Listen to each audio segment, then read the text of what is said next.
This is Daily Blast Live. We're talking about what you're talking about. Real, honest, entertaining, live. DBL starts right now. 3, 2. Welcome to DBL, everyone. We've made it to the end of the week. Yes. It's Friday, everyone, September 3rd, and I'm Tori here with two of my good friends, Al and Erica. Let's get started. We have a big day, okay? Let's be very clear. Our show airs throughout the entire state of Texas. So hello, Texas. And so many of you are there talking about the Texas law, which now bans women from having an abortion after 6 weeks. Some say it's too strict because many times a woman doesn't even even know she's pregnant until after 6 weeks. And backlash has been coming from all over the country. People on social media took aim at a pro-life whistleblower site that encourages people to report anyone who violates the law and flooded the site with a bunch of fake tips. And the dating app Bumble, you all know Bumble, created a relief fund supporting anyone who wants to have an abortion in Texas. But not everyone is against the law. One woman tweeted, quote, "I do believe life begins at conception.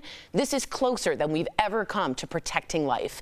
And another wrote, "The Texas abortion ban is about protecting the civil rights of the child in the womb. Neither woman nor man have the right to kill a child, regardless of what the law says." Big topic. It's not comfortable. Let's call that out. It's super uncomfortable. Erica? It's been the argument of our lifetime, so yeah, we got a lot to discuss. Yeah, Erica, how did you feel when you saw this? Well, of course, as a woman, I don't want anyone infringing on my reproductive rights or my uterus. My biggest issue with this is, of course, the infringement of the reproductive rights. But also, we talk about life and how people care so much about life and the children. But when these children are here, people cease to care. We have over 400,000 children in the foster system in this country right now. Advocating on behalf of them are about 260,000 children are actually taken care of in that way. And when I say advocating, I'm talking specifically to my experience as being a CASA, a court-appointed special advocate. That means that only 65% of children in the system actually have a personal advocate outside of caseworkers who are completely overloaded. Right. So when we're having this conversation about protecting life, caring about life, I just want people to put that same energy into the children who are actually here right now and need that advocacy. So I think when we have these conversations, we should also talk not only about when does a fetus become a life, but when does that life matter when it's actually born? Because we're talking about people who are underserved, under-resourced, and for the most part, we're also talking about people who have very little money. So when we're having conversations about where the resources go, how do we allocate them, we need to have those conversations once these children are here, because there are a lot of people who are struggling right now in order to take care of their children. That's such a fair point. Al, what do you think? You know, like Erica said, we can always go, you know, pro-life, pro-choice. Whichever one you choose, Erica, you got 50% of people that love you, 50% of people that hate you. But like you said, Erica, you work currently with CASA. I taught middle school, 6th, 7th, and 8th grade, and I've seen the results of what happens when somebody is not able to care for their child, when they come to school ungroomed, when they only have one pair of pants for the entire school year. There's nothing in place for that. We are all ready to argue on Twitter, all ready to speak our truth on YouTube, but no one was there when I was the 7th grade teacher and other teachers were pooling their money together to get certain kids toothpaste. So when somebody says that I'm going to give my child up, I don't assume that they're making that choice lightly. They might be saying, I am addicted to something. I don't have shelter now. I can't feed myself right now. I don't know what I am doing, much less caring for a new life. So if that person chooses to make a decision to either end that pregnancy or give that child up for adoption, I would just like there to be options, because the idea of let's just plow ahead. Erica sees what happens when people plow ahead all the time. I've seen what happens when we just have the kid and, hey, let's hope it works out. But a lot of times it doesn't, because even with the incredible upbringings that we've had with our parents, like, could you ask for better parents? It's still tough. I still almost blew it, you know? So just imagine if you had one or none or almost a negative because one of your parents was not in their right mind, and then saying, go make your way in this world. It's just a lot to ask. And I just feel like we want to have this conversation because this is the one that moves people to go vote. But no one wants to have the other conversation about who's going to pay for this, how are we going to pay for this, and how are we going to support these kids that may not have any parental figures in their life for the course of 0 to 18. And I hear you both, and both of you make a lot of sense to me. And I know a lot of you out there feel that this is a very deeply personal and religious reason that you are making this choice and think that women don't have the right to make their own choice. I understand that that is something you hold very dear. I do want to know, research says that When you make abortion illegal, it doesn't stop abortion, it stops safe and legal abortions. Women will go to any extent if they are in danger and need to find an abortion, and that means really bad things that I don't want to bring Tori, up. it's a buzzword, but like, what have we learned about making things illegal in this country? When we had prohibition in the, did people stop drinking, Erica, or did it create a black market? When we had, basically prohibition against marijuana, did it make it illegal, Erica? Did people stop smoking it? Did we get all the joints? No, we just threw a bunch of people in jail for no reason and destroyed families for no reason. When you make things illegal, you create a black market. And abortion, cocaine, marijuana, cigarettes, alcohol, whatever you want to do. Prescription drugs, people haven't had trouble getting a hold of those, have they? How'd that happen? So, I would like to think that we're making these decisions not, in good conscience, but I can't believe that the people above don't know what the market that they're creating once you do this, because we have so much data. Do they know or do they care is the question. Exactly. All right. Let us know what you think. We know that's heavy. We know it's personal, and we're trying to have a really civil discussion and debate. So. I don't want to have one. Yes, you do. I'm going to throw something. Stop it. We know that people in Louisiana and the Northeast are having a tough time dealing with the aftermath of Hurricane Ida. Well, so is actress Busy Phillips. She posted this pic on Instagram in her sweatpants and rubber boots, holding a shovel, as she tackled the floodwaters that came pouring into her basement in her home in New York. At one point, she and her husband tried to shovel out the water, but then Busy came up with a clever do-it-yourself solution. Take a look. I realized I had to make makeshift sandbags. So, I have a ton of canvas bags from shops, reusable canvas bags. And I started filling it with flour and rice and oats, and then the dirt that was pouring into the house. And guess what? It worked. Because I'm essentially MacGyver. MacGyver. I mean, this is what people are getting down to. Flour, oats. This is the resources we're at. What do you think? Well, good for her. Yeah. I mean, she's busy as busy. You gotta come up with something. Like people are at the point where they have to save themselves. Yeah. So obviously she put her MacGyver hat on and did her thing. Exactly. I mean, it's just it's a traumatic situation for people. It really is. To lose everything. And you always taught me this, that water is so, you think it's just, the flooding, but then it rots everything, the damage, everything is. I mean, my first year teaching in Miami, we got hit with a hurricane. And actually, when we showed that picture of the Dukes of Hazzard car, my ex-girlfriend, a tree had landed on her car, the first hurricane I'd ever been through. And honestly, I saw, as I taught in a trailer for the next 2 years, the damage that water does to the foundation of buildings, to cars, to infrastructure. So this is a bigger problem than just waiting for it to dry up. We're thinking of you all. Before we go, we do need to go and get some help from you all. We want to hear what you think of our show. What do you like? What don't you like? No, just go with the first one. Tell us everything. We want you to go to dailyblastlive.com/survey or scan the QR code you see right here on your screen and take the survey. We actually, truly, if you believe anything about us, want to hear from you. You are our fifth host, and we love hearing from you. Coming up on DBL, a runner's 3-year nightmare, how a stalker took away her Tokyo dreams. But first, are women really attracted to men who mumble? The answer coming up next. Closed captioning provided by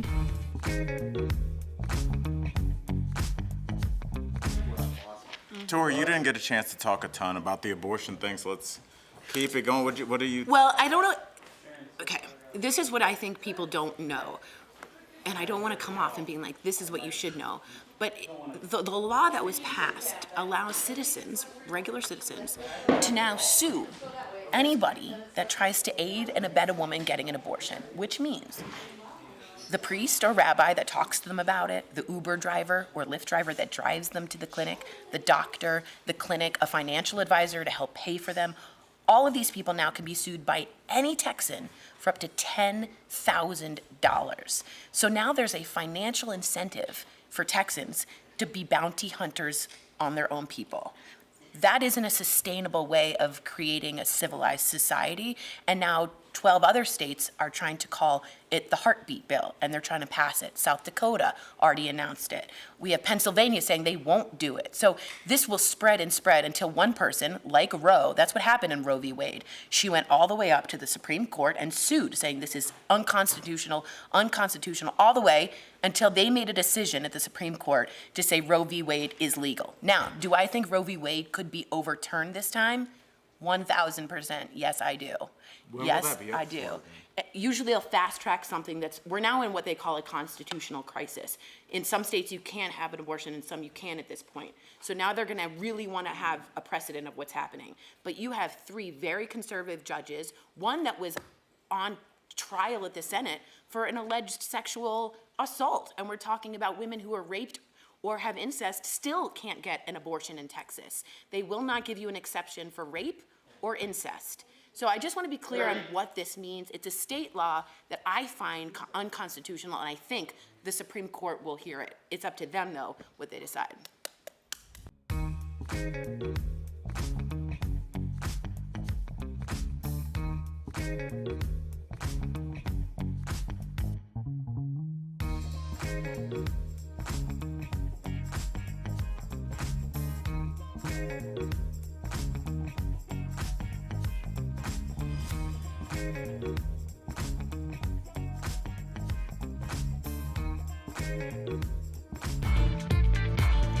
Welcome back to DBL. It looks like men who don't speak clearly have a better chance of scoring a date with the ladies. Sexy. According to scientists at the American Institute of Physics, men who mumble tend to be more attractive to the opposite sex. Apparently, women see it as a sign of masculinity. Men, on the other hand, find women who pronounce their words precisely to be more alluring because it signifies femininity to them. Do you think this comes down to men weren't allowed to communicate their emotions? It sounds like it. Erica, you're making a face. Talk to me. Well, I don't know about all that, but, I've never been the most attractive woman in the world, but I enunciate the hell. Yeah. So, no, I do not find mumblers sexy, period. Right. I mean, I am a woman who spent like years in front of huge speakers working in nightclubs. Then I went into radio where I constantly had my headphones way too loud. Now I have this thing in my ear. I can't hear anything. You better enunciate for your life if you want to speak to me. Well, does this go into because I'm really asking here, into the mysterious kind of James Bond man? Like, it's maybe not mumbling, but a man of few words? Yeah, the masked man. Is that attractive, like a man that doesn't speak a lot, like kind of gruff? It's in the past. Like the old cowboy, that Western, that he says very few words. Stoic, has no emotions, and kind of says, let's ride. That's like, I think, where this is coming from. I also get a pet peeve with mumblers, though. With women especially. If you're a woman who mumbles, I say, you're making yourself look weak. Come on, speak up, you deserve it. But people have natural speech patterns that I think some people just kind of fall into. I think, if anything, I've been told I'm a mumbler on the phone because I'm probably doing 3 other things. But I wonder if it's just the mysterious element. I know I've spoken to women that say that they kind of like a man that's mysterious. I remember I was on FaceTime with one of my buddies. He was shooting a part for a movie, so his hair was crazy. And his girlfriend, who's Israeli, like, I was making fun of him over Zoom, and she just came and put her hands through his head. And it's like, some women like men that are a little rougher. We don't always like our men. And I never thought about that. Like, a lot of women do like the bear look and it's the idea of like taming the beast. I don't know. First of all, Al, you mumble on the phone because you're always somewhere where you're not supposed to be talking. So it's like, Erica, so... I can't talk right. What? Call me back when you're in the car. I'm in a library in a silent room. I can't talk right now. That's definitely true. All right, coming up on DBL, a runner loses her dreams of competing in Tokyo because of a stalker. This is such an interesting story. She's telling it next. It's very harrowing. Stay tuned.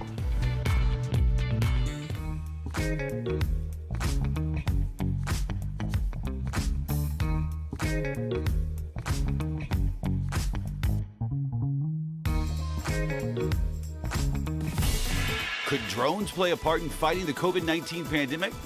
Let's connect the dots. Atrium Health has been working with UPS for a long time to perfect this technology. Now they can use a drone to deliver vaccines 25 doses at a time from the main hospital to nearby practices and pharmacies. And this is not your normal delivery drone. It's climate controlled. Remember, the COVID vaccine has to be stored in incredibly cold temperatures, so the drone is packed with special gel to keep them cool. But is drone delivery actually that helpful for delivering vaccines? Researchers say yes in certain situations. Drones could help transport vaccines to places that are hard to reach by delivery truck. In fact, the technology is already widely being used by Pfizer to ship vaccines in Ghana. And here in the U.S., drones could help lighten the load for delivery drivers. Saving a few trips with this technology could go a long way, as companies face staffing shortages and a growing mountain of online deliveries. Still, it could be a while before we see drones take over the vaccine rollout. Right now, Atrium is only operating one drone within a mile radius in Winston-Salem. The technology is looking promising for fighting disease in the future, and that is connecting the dots.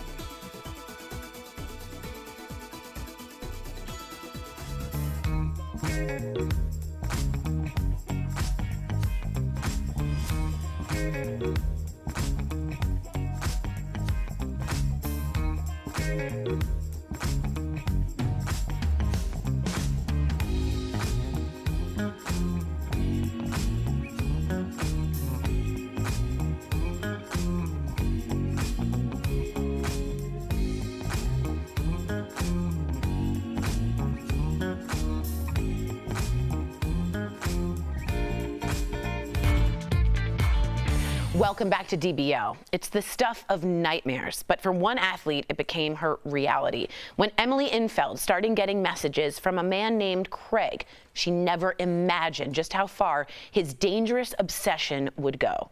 Take a look at this.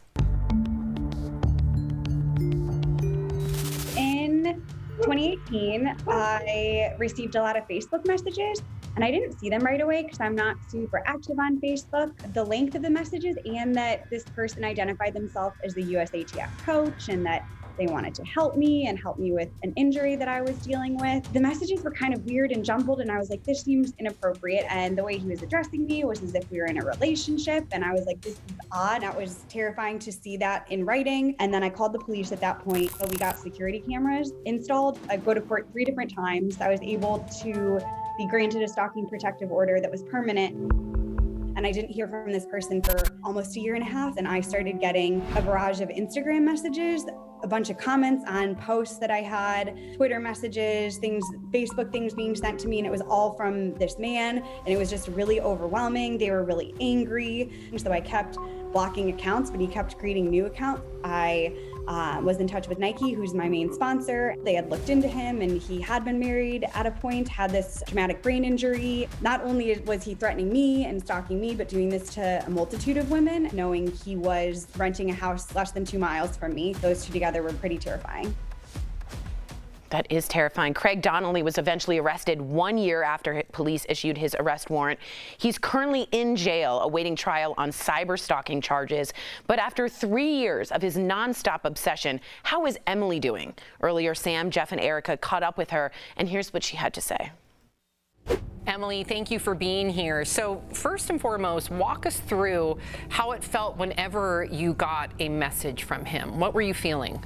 It was very anxiety-provoking, pretty scary. He was clearly mentally ill, and I think that aspect of it made me more terrified. It would be an influx of a lot of messages and then wouldn't hear from him for a week or 2 weeks or even a few months, but it definitely left me on edge. My body was kind of on high alert. You talked about your body being on high alert. How did that affect your performance as an athlete?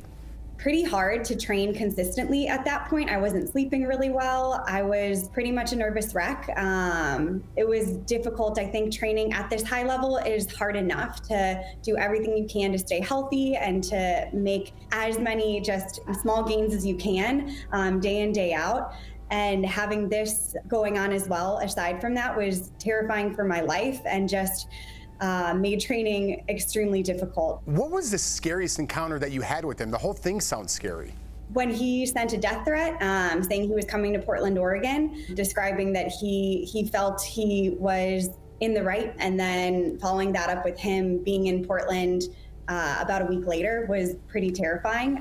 Just knowing that he had followed through on traveling that far across the country, I just knew I had to get out of Portland at that point. I can't even imagine what you must have gone through. I mean, we see this in films and in books, but you never really think that it could happen to you.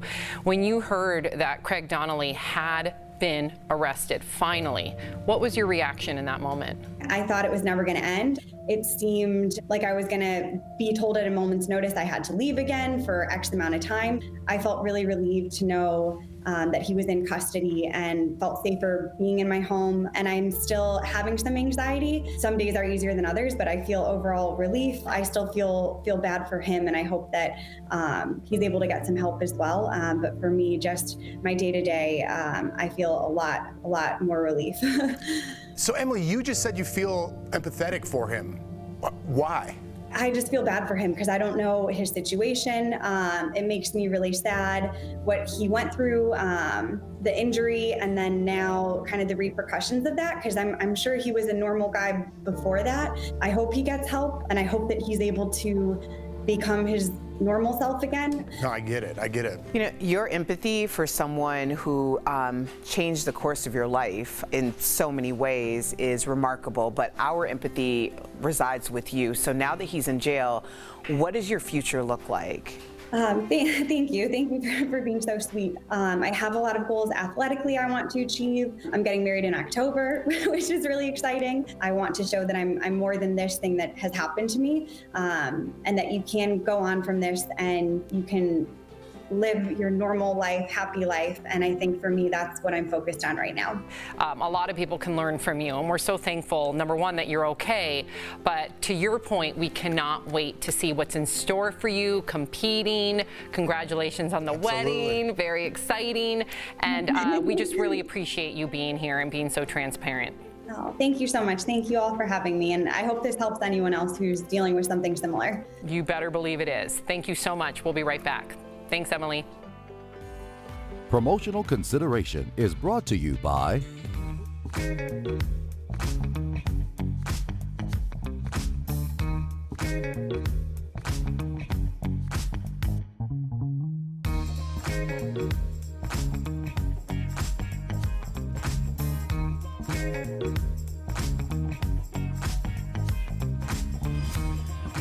Are at-home COVID tests a reliable way to determine whether you've been infected?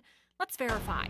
Our sources, family physician Dr. Carla Robinson, and information from 3 common at-home tests found in stores. Abbott Bionex Now, Ellume COVID-19 home test, and Cadell QuickView. All 3 at-home tests have received emergency use authorization from the FDA, meaning they are not fully approved yet, and all are nasal swabs with test results in about 10 to 15 minutes. Clinical studies for Abbott Bionex Now shows the test is about 84% accurate at detecting positive cases and 98% accurate at detecting negative cases. Meanwhile, clinical studies for Ellume COVID-19 home test showed 96% accuracy for those who had symptoms and 91% accuracy for people who did not have symptoms. Finally, Cadell QuickView totes an 83% accuracy for detecting positive cases and 99% accuracy detecting negative cases, according to a clinical study. Type of patient to use this test would be someone who's symptomatic. Those who are asymptomatic and just may have been exposed, there may be a lot more variability there. Dr. Carla Robinson says these tests are fairly accurate. However, the most reliable test is a PCR test administered by a medical professional where the swabs are sent to a lab for analysis. PCR is the gold standard type of test that we have for COVID-19, which is the most reliable and the one that's used most often in the hospital or clinic setting. Either way, Dr. Robinson says it's important once you get results from any of these tests to speak with a healthcare provider for the next steps. So we can verify that yes, at-home tests have a high degree of accuracy, but they're not perfect. And Dr. Robinson stresses that the result itself isn't the end game. People should always speak with a healthcare provider after getting their results back. These at-home tests range from $20 to about $40. Dr. Robinson says the best way to get answers you can count on is to go to your doctor. With your Verify, I'm Megan Bragg.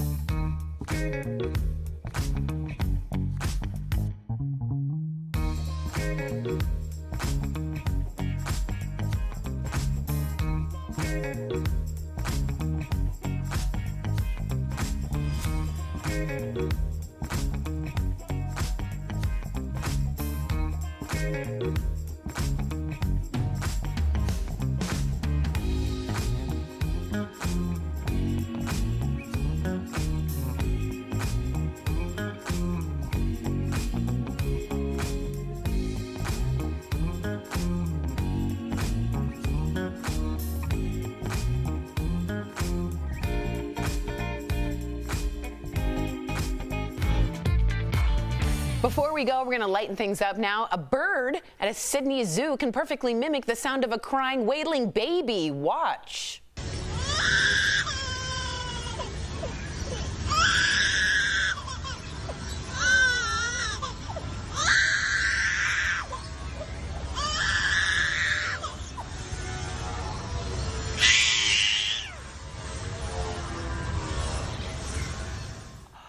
The zoo. That's terrifying. That is terrifying. The zoo says Echo, the lyrebird, worked on his craft during lockdown. He can also mimic the sound of a fire alarm, which I'm sure is appealing, and a power drill. Why don't you get it to like sound like Whitney Houston or something? Something people want to hear. I think it's interesting that he honed his craft during lockdown because maybe he was missing the crying babies. Yes, yeah, great. And he'll be released, and now people will think there's a crying baby in the woods somewhere. And they're like, I swear I heard a baby, and they're like, sure you did. Sure you did. It's just the bird. DBL's new every day. Thanks for sticking with us. We'll see you same time, same place on Monday. Take care, everybody. Bye. Have a good weekend.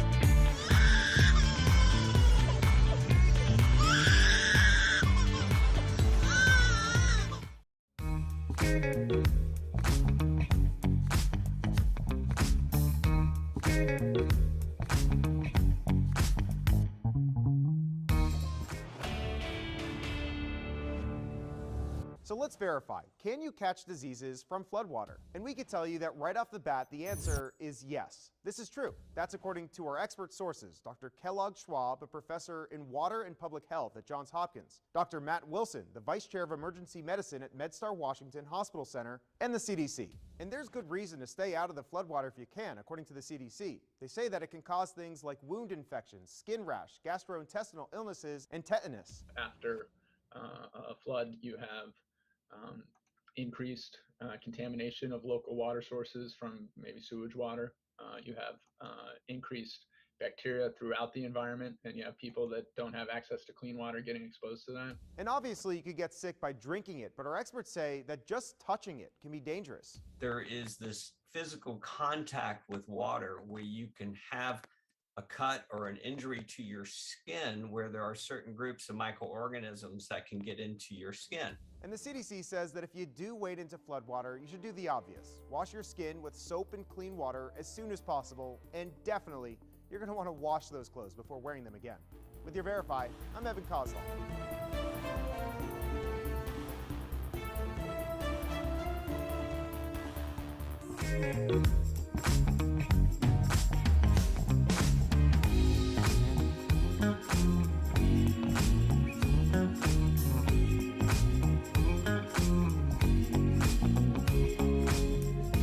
Here's what we're talking about today. Blast Live. New fallout from the Texas abortion law today. How TikTokers are fighting back against a pro-life whistleblower website. Actress Busy Phillips saves her home from flooding. See the ingenious way she did it. Why is quarterback Aaron Rodgers saying that time away from his fiancée Shailene Woodley is a good thing? Tisha Campbell-Martin is here talking about her real-life encounter with a bear in a grocery store. Now that we have you Bear here, gets more coverage than me. Real, honest, entertaining, live. DBL starts right now. Welcome to DBL. It is Friday, September 3rd. I'm Sam here with my friends Al, Tori, and Erica. Let's get started.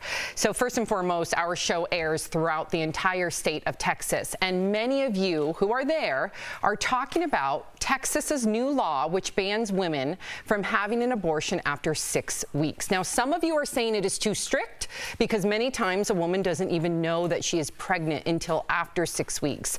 And there is backlash. It's been coming from all over the country. Now, people on social media took aim at a pro-life whistleblower site that encourages people to report anyone who violates the law.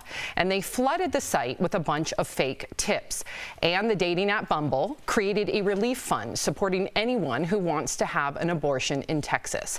But not everyone is against the law. One woman tweeted, quote, "I do believe life begins at conception. This is closer than we have ever come to protecting life."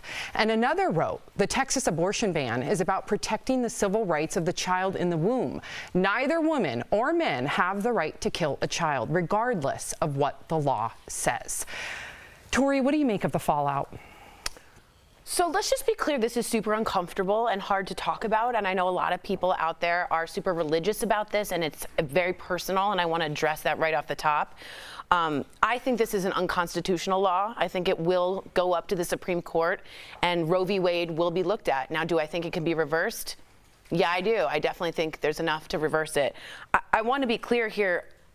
This won't stop abortions. This stops only safe and legal abortions. And I want that to be very clear. Research has shown that.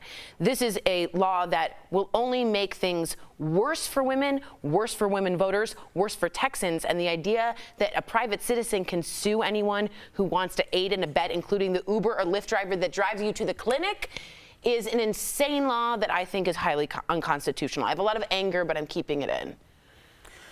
You know, Obviously, I feel like it's egregious for anyone to say what happens when it comes to a woman's reproductive rights, what's going on in her uterus.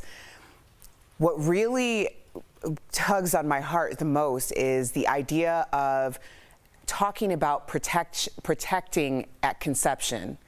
But we aren't having that conversation when we're talking about protecting at birth. And I know that for a fact because nationally, there are over 400,000 children who are in the foster care system. Only 260,000 of them have personal advocacy, someone who is in charge of not only them, but their sibling group, a one-on-one. We're not talking about the caseworkers who are overloaded, by the way, and only 65% of them have advocacy, yet everyone is jumping in this conversation to talk about what should happen before. Where are the resources? If we aren't having a conversation about keeping the poor poor or the underserved underserved, then why aren't people pouring in the resources to these mothers who are having these children without even resources for themselves? Those resources aren't there until that child is extracted from their home. So when people are talking about their concern about a child in utero, I just want them to keep that same energy for the child when they're born. And Al, being a very passionate point, Erica, Al, being a former middle school teacher, did you ever have conversations with kids or, young teenagers about their health, or did you, I don't know if you ever taught sex ed? I taught sex because I have a degree in biology and I taught science. I taught sex ed all 4 years, all 5 years that I was teaching. And, there's a couple things that go on during the summers between 7th and 8th grade. There, especially depending on parents' work schedule, there's a lot of unstructured time. And I know for a fact that some of my students became sexually active over that summer. And I shudder to think what happened or what would have happened should they have conceived a child. Some of the students that I taught at a very strange school. It was kind of one of those feeder schools where there were kids whose parents probably made over 7 figures and kids whose parents were on welfare. And so depending on the situation that you're born into, it's going to determine how the rest of your life plays out. What Eric was talking about when you say, where are the resources? I've seen personally what a child looks like when they're not taken care of, when the parents are literally unable to take care of them because they're unable to take care of themselves. They are ridiculed, they are made to feel less than, and that trauma follows them for the rest of their life, and then they become adults and become part of our society. So this will be an issue for us whether we choose to deal with it at conception, because we're going to deal with it from 18 through the rest of their life. So we have to understand when we have these arguments where we all choose this side and we hunker down. I hope you know that eventually this is going to affect all of us, and the question is whether we're going to be better or worse off for it. What do you think, Sam? You're a mom.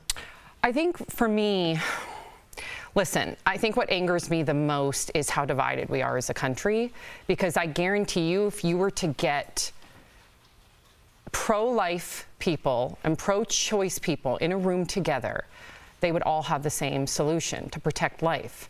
But unfortunately, because of politics, because of the division that we have in this country, nobody listens, and they only see the politically motivated headlines to get them angry.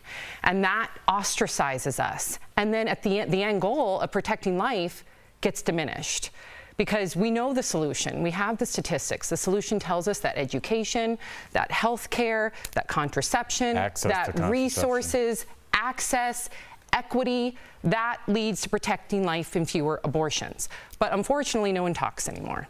So I wish that we had one of our viewers who is pro-life because of religious reasons or other reasons was on our panel right now, because we do consider you the 5th host. We do respect your opinion, but nobody talks anymore. And then, unfortunately, we don't have a solution. Life.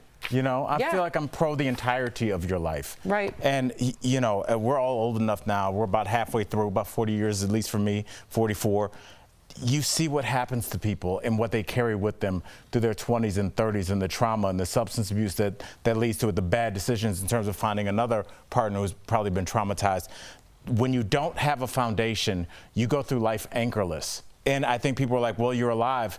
Well, what kind of life is that, is my question. It's cyclical. Yeah, it's cyclical. absolutely. If you think for a moment that these children who are in the system right now don't have parents who were in the system, if you think for a moment that that isn't true, that it just perpetuates itself, then you are very sadly mistaken. Right. I hope one day we can have a little town hall here with people from both sides really good idea. of the aisle, with people of both different ideologies, and we can actually talk. That's always the goal. Okay, so let's talk about the people in Louisiana and the Northeast, because we know that you all are having a very, very tough time dealing with the aftermath of Hurricane Ida, including actress Busy Phillips. So let's talk about Busy, and I know that this is a little bit lighter note to a degree. Here she is on Instagram, posting a picture in her sweatpants and rubber boots holding a shovel as she tackled the floodwaters that came pouring into her basement in her home in New York. Now, at one point, she and her husband tried to shovel out of the water, but then Busy came up with a very clever do-it-yourself solution. Watch. I realized I had to make makeshift sandbags. So, you know, I have a ton of canvas bags from shops, reusable canvas bags. And I started filling it with flour and rice and oats, and then the dirt that was pouring into the house. And guess what? It worked, because I'm essentially MacGyver. Good for her. And listen, I know that there's a lot of people out there that don't have nearly the resources, or in a much more dire situation, and we recognize that. But given the fact, Tori, I always consider you, doing like the MacGyver type thing. Heck, is this something that you would do? A Bisquick, some Bisquick powder, some You paper do not clips. own Bisquick, Tori. I do not Bisquick own Bisquick. Bisquick, no, but there's, the idea of using what you have is sort of, we all think and joke and funny, but at some point that's all she had was flour and rice, and you're down to that. And people aren't getting help from anywhere, so they're just using for themselves. So this reminded me so much of what we saw in Texas, Erica and Sam. Remember, just people literally frozen in their homes. The governors in Mexico. Like, what are we doing for our citizens? Like, I know we're supposed to have fun with this story, but it just blows my mind that we knew this hurricane was coming. It hits, and the whole thing is just like, I hope you have some oats at your house and a couple canvas bags, and other than that, we don't know what to tell you. Is this where we are in 2021? Erica? I think that face says it all. That's all we needed. That needs to be a GIF right now. It's a GIF. It's a GIF. I know it's a GIF.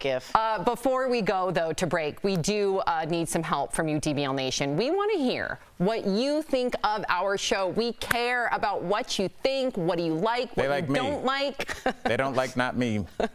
Let's just leave Al out of this unless you have something. Okay. So tell us everything. You guys are our fifth host. Go to dailyblastlive.com/survey or scan the QR code you see here. Take the survey. We really do want to hear from you.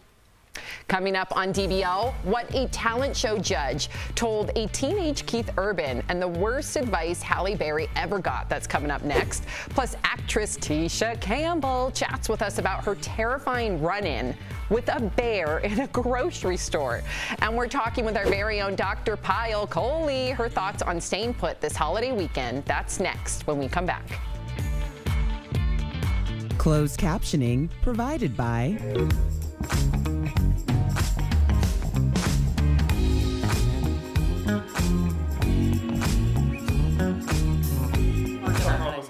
Yeah. All right. So we are on. Okay. We have Dr. Coley coming up talking about people leaving for the holiday. Are you? What are you doing this weekend? Me this weekend? Yes. So, yeah. I'm going to a wedding, and I just want to say something. It's black tie optional, and that's great and stuff, but like, I don't know 100% like what's tasteful. Okay, good. I'm glad. So I sent my dress to Sam and was like, "Is this tasteful?"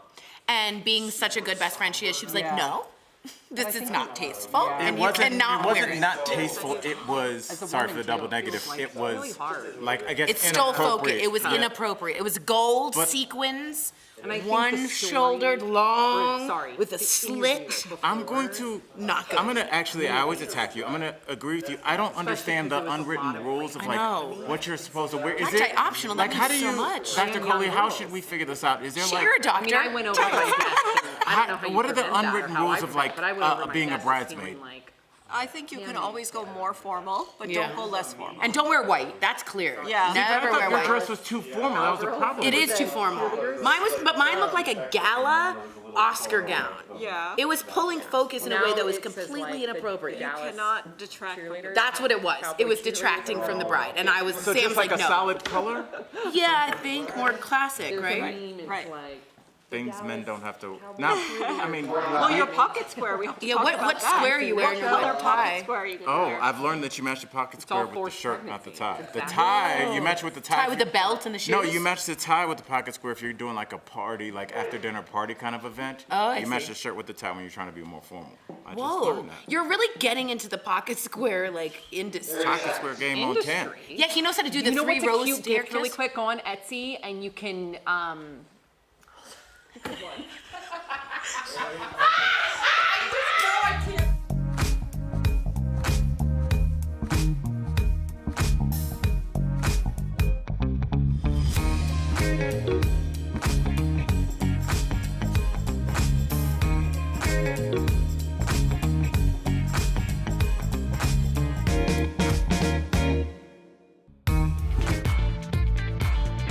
Yes, it is. Welcome back to DBL. Yes, it is. Many people are already en route to their Labor Day destinations, but the CDC is urging travelers to stay put. Of course, we got our medical expert, Dr. Coley, joining us to talk about that and break down some other medical news. Thank goodness we have you here. So, Dr. Coley, can you explain why people should reconsider their holiday plans to travel? So first of all, I can't believe summer's already over. I know. You know, it just flew by. I would start by saying that the unvaccinated people need to stay put. I believe that the vaccinated people can travel safely, but they need to be careful about it. You can't be careless. You need to consider where you're going. Is there a high level of Delta there? How you're getting there. So are you going on a plane, which is higher risk, or are you going in a car, and who you're going with. In other words, are there any unvaccinated people in your party? But given those, I think you can travel, and I'm curious, are any of you guys traveling this weekend? No. No. Are you guys? No. Well, Great answer, guys. I'm going to Vail. You're going to Vail? Yeah. You are? We need to talk. I'll give you all the details. Yes, okay, and I'll talk to can't Murphy wait. too. So that is a perfect Labor Day trip because it's a road trip, and hopefully you're going with people that are all vaccinated, Yes, just like going with yourself, one person, right? she's definitely vaccinated. Perfect. That's I neat. approve. All right, see, that's fine. I feel safe now. Doctor's approval. All right, so this is about ivermectin. We all talked about it. You guys know about it. People have been warned not to take it. It's a livestock drug, right? Ivermectin for COVID-19. But many people in Oklahoma are being rushed to the hospital for this. Yeah. And some people with gunshot wounds aren't being able to be seen because of this, which really makes me angry. How are people getting it, and what can we do to prevent them from getting it? So two ways. One is they're using livestock versions, actually, and taking it, even though it's designed for So like animals. veterinarian medicine. Yes, yes. So because it's rural Oklahoma, they have access to these drugs for their cattle, their livestock, and they're using that. But the second, which disturbs me much more, doctors are writing for this under pressure. They've actually said they have 88,000 prescriptions a week, up from like 3,600 before all this started.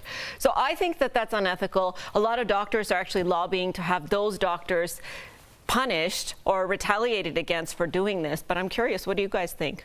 What's the pressure? Like, who can pressure their doctor to write a script, and where are these doctors? No, I'm just kidding. But like, honestly, like, what kind of pressure? Like, just from the public, like, you need to write this or else? No, it's the patient comes in and says, doctor, I have COVID, and I'm willing to try the monoclonal antibodies, but you also have to give me ivermectin. It's a negotiation with your doctor, and the doctor sometimes says, well, if you think it'll help, let me go ahead and write it for you. All right, we're going to do a hard turn here because we're going to talk about transgender women. Obviously, aside from them being murdered, there's a fact that they're more likely to commit suicide. Heart problems are contributing to them dying at a higher rate than the general population. How can you explain that? So this was really surprising to me. This data just came out of Europe, and it tells us that transgender women are likely to die at a higher rate than cisgender women or cisgender men. And we believe that it may have something to do with the hormones to facilitate the transgender. Now, we don't know. We need more research. We also wonder if it has to do with access to care, if that may be a difference as well, or some innate biological differences, because this is all uncharted territory for us. We have no idea. So this really begs the question for me that we need to do better. We need to get more research, because this is a new disparity that we're now seeing in healthcare. Wow. Yeah, that's surprising. Speaking of research, because we have you here, there is new research out that proves how low sodium salt can help prevent stroke. So what else should people with high blood pressure know for prevention? Yeah, amazing, right? Sodium can reduce your risk of stroke by 14%. Wow. And cutting down the sodium can reduce your risk of dying by 12%. You can actually live longer if you eat less salt. So this study from Europe also looked at using a salt substitute, potassium chloride, instead of sodium chloride. And that does two things. One, it makes you pee out some of the sodium that you have, and the other, it kind of replaces that the sodium that you would otherwise take in. How can I get potassium chloride? You can go to the supermarket and get a salt substitute, such as no salt or any others. What about sea salt? Is sea salt better than I like sodium sea salt? salt. I'm really into Himalayan sea salt. No. Salt is salt. Yeah. Salt is salt. You gotta cut it down, you guys. Just because it's pink. I do like that. It's good. All right. Thank you so much, Dr. Coley, as always. If you, DBL Nation, have a medical question you want answered by our Dr. Coley, write us on social media. You can also email info@dailyblastlive.com. Again, no panic, just prevention and precautions. We'll be right back. Coming up on DBL, are women really more attracted to men who mumble? The answer next.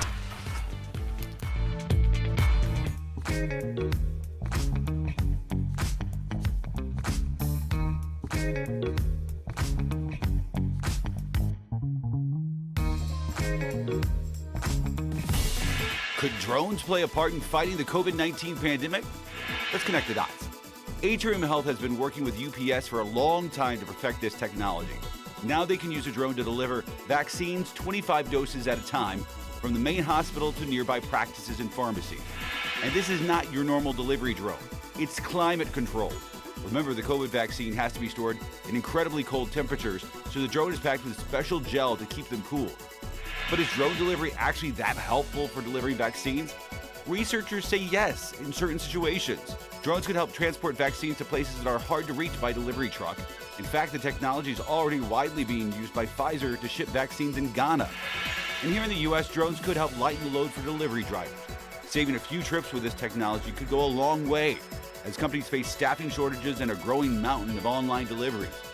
Still, it could be a while before we see drones take over the vaccine rollout.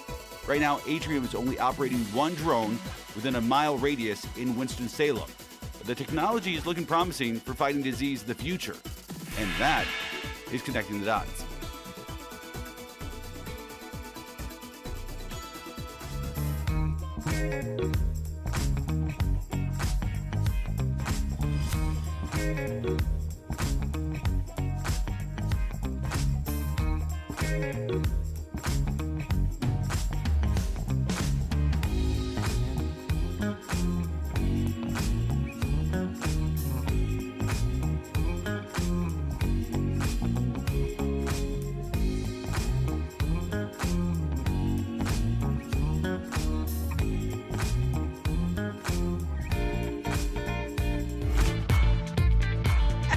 Welcome back to DBL. It looks like men who don't speak clearly have a better chance of scoring a date with the ladies. According to scientists at the American Institute of Physics, men who mumble tend to be more attractive to the opposite sex. Apparently, women see it as a sign of masculinity. Men, on the other hand, find women who pronounce their words precisely to be more alluring because it signifies femininity to them. I don't enunciate very well, so I must be like at the bottom of the totem pole here. So you talk. No, I love that you not only do you talk about that, but like you do, I can tell that you practice and you're on a talk show now. Well, I leading had a talk really show. That's bad so great. speech impediment as a kid, and I had to go So to did our speech president. classes and all that stuff. So it's something that I'm very mindful of and I work on every day. But what Which did you is think of amazing, this? and you're hosting a TV show. I just said that. Whatever. Thank you. I appreciate cool. Okay, that. so moving on. I will say this. I think this comes from a deeper level of an old America 1950s guy, the Gary Cooper cowboy. He doesn't say much. He's got a lot to do with the beans and the horse. And I think that kind of no emotions, no communication. The mumbling means you're not expressing yourself well. That's an old school way that I think is attractive. I think it's true. You don't get I need my horse. I do not find That's all she mumbling thinks cowboys sexy say. at all. I think it's outdated. I think it's outdated. I cannot, no. I am, Sam can attest to this as well.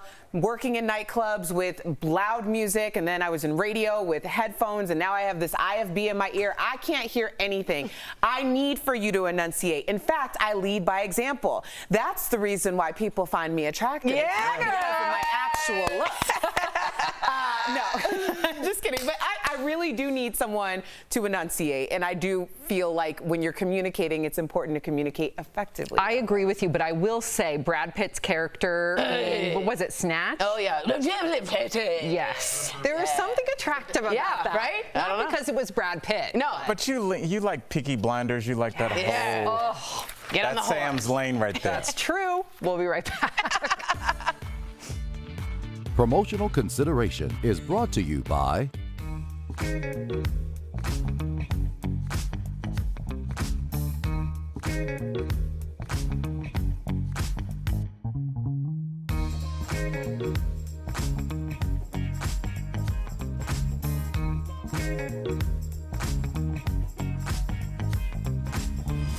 Question: Are at-home COVID tests a reliable way to determine whether you've been infected? Let's verify. Our sources: family physician Dr. Carla Robinson, and information from 3 common at-home tests found in stores: Abbott Bionex Now, Illum COVID-19 Home Test, and Cadell QuickView. All 3 at-home tests have received emergency use authorization from the FDA, meaning they are not fully approved yet, and all are nasal swabs with test results in about 10 to 15 minutes. Clinical studies for Abbott Bionex Now shows the test is about 84% accurate at detecting positive cases and 98% accurate at detecting negative cases. Meanwhile, clinical studies for Illum COVID-19 home test showed 96% accuracy for those who had symptoms and 91% accuracy for people who did not have symptoms. Finally, Qdel QuickView totes an 83% accuracy for detecting positive cases and 99% accuracy detecting negative cases, according to a clinical study. Type of patient to use this test would be someone who's symptomatic. Those who are asymptomatic and just may have been exposed, there may be a lot more variability there. Dr. Carla Robinson says these tests are fairly accurate. However, the most reliable test is a PCR test administered by a medical professional where the swabs are sent to a lab for analysis. PCR is the gold standard type of test that we have for COVID-19, which is the most reliable and the one that's used most often in the hospital or clinic setting. Either way, Dr. Robinson says it's important once you get results from any of these tests to speak with a healthcare provider for the next steps. So we can verify that yes, at-home tests have a high degree of accuracy, but they're not perfect. And Dr. Robinson stresses that the result itself isn't the end game. People should always speak with a healthcare provider after getting their results back. These at-home tests range from $20 to about $40. Dr. Robinson says the best way to get answers you can count on is to go to your doctor. With your Verify, I'm Megan Bragg.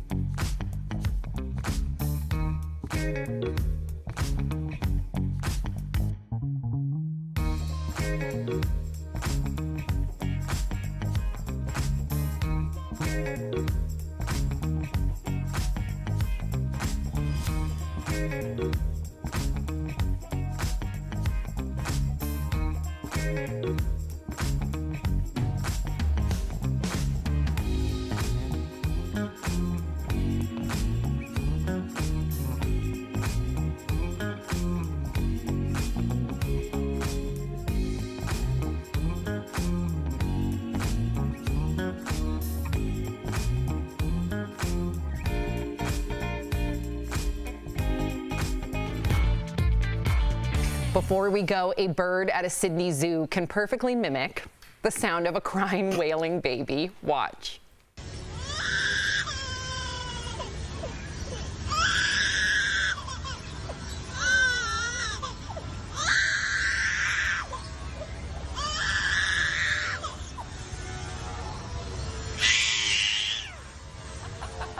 That bird's been at my house too much.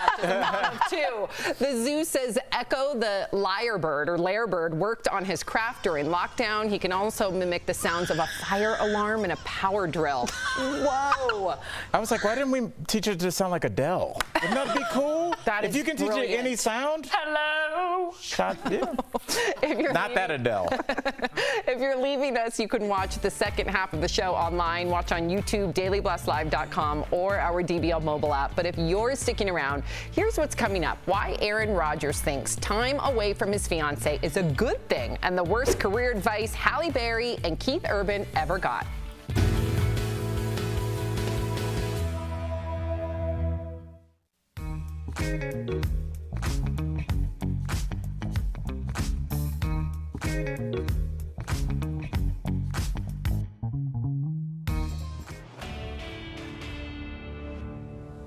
So let's verify, can you catch diseases from floodwater? And we can tell you that right off the bat, the answer is yes. This is true. That's according to our expert sources, Dr. Kellogg Schwab, a professor in water and public health at Johns Hopkins, Dr. Matt Wilson, the vice chair of emergency medicine at MedStar Washington Hospital Center, and the CDC. And there's good reason to stay out of the floodwater if you can, according to the CDC. They say that it can cause things like wound infections, skin rash, gastrointestinal illnesses, and tetanus. After a flood, you have increased contamination of local water sources from maybe sewage water.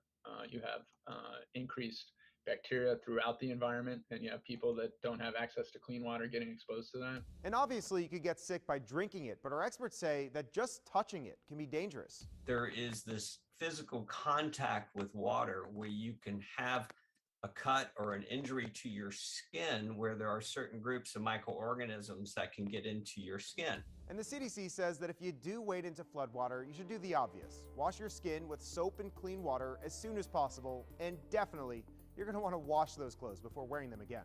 With your Verify, I'm Evan Kozlov.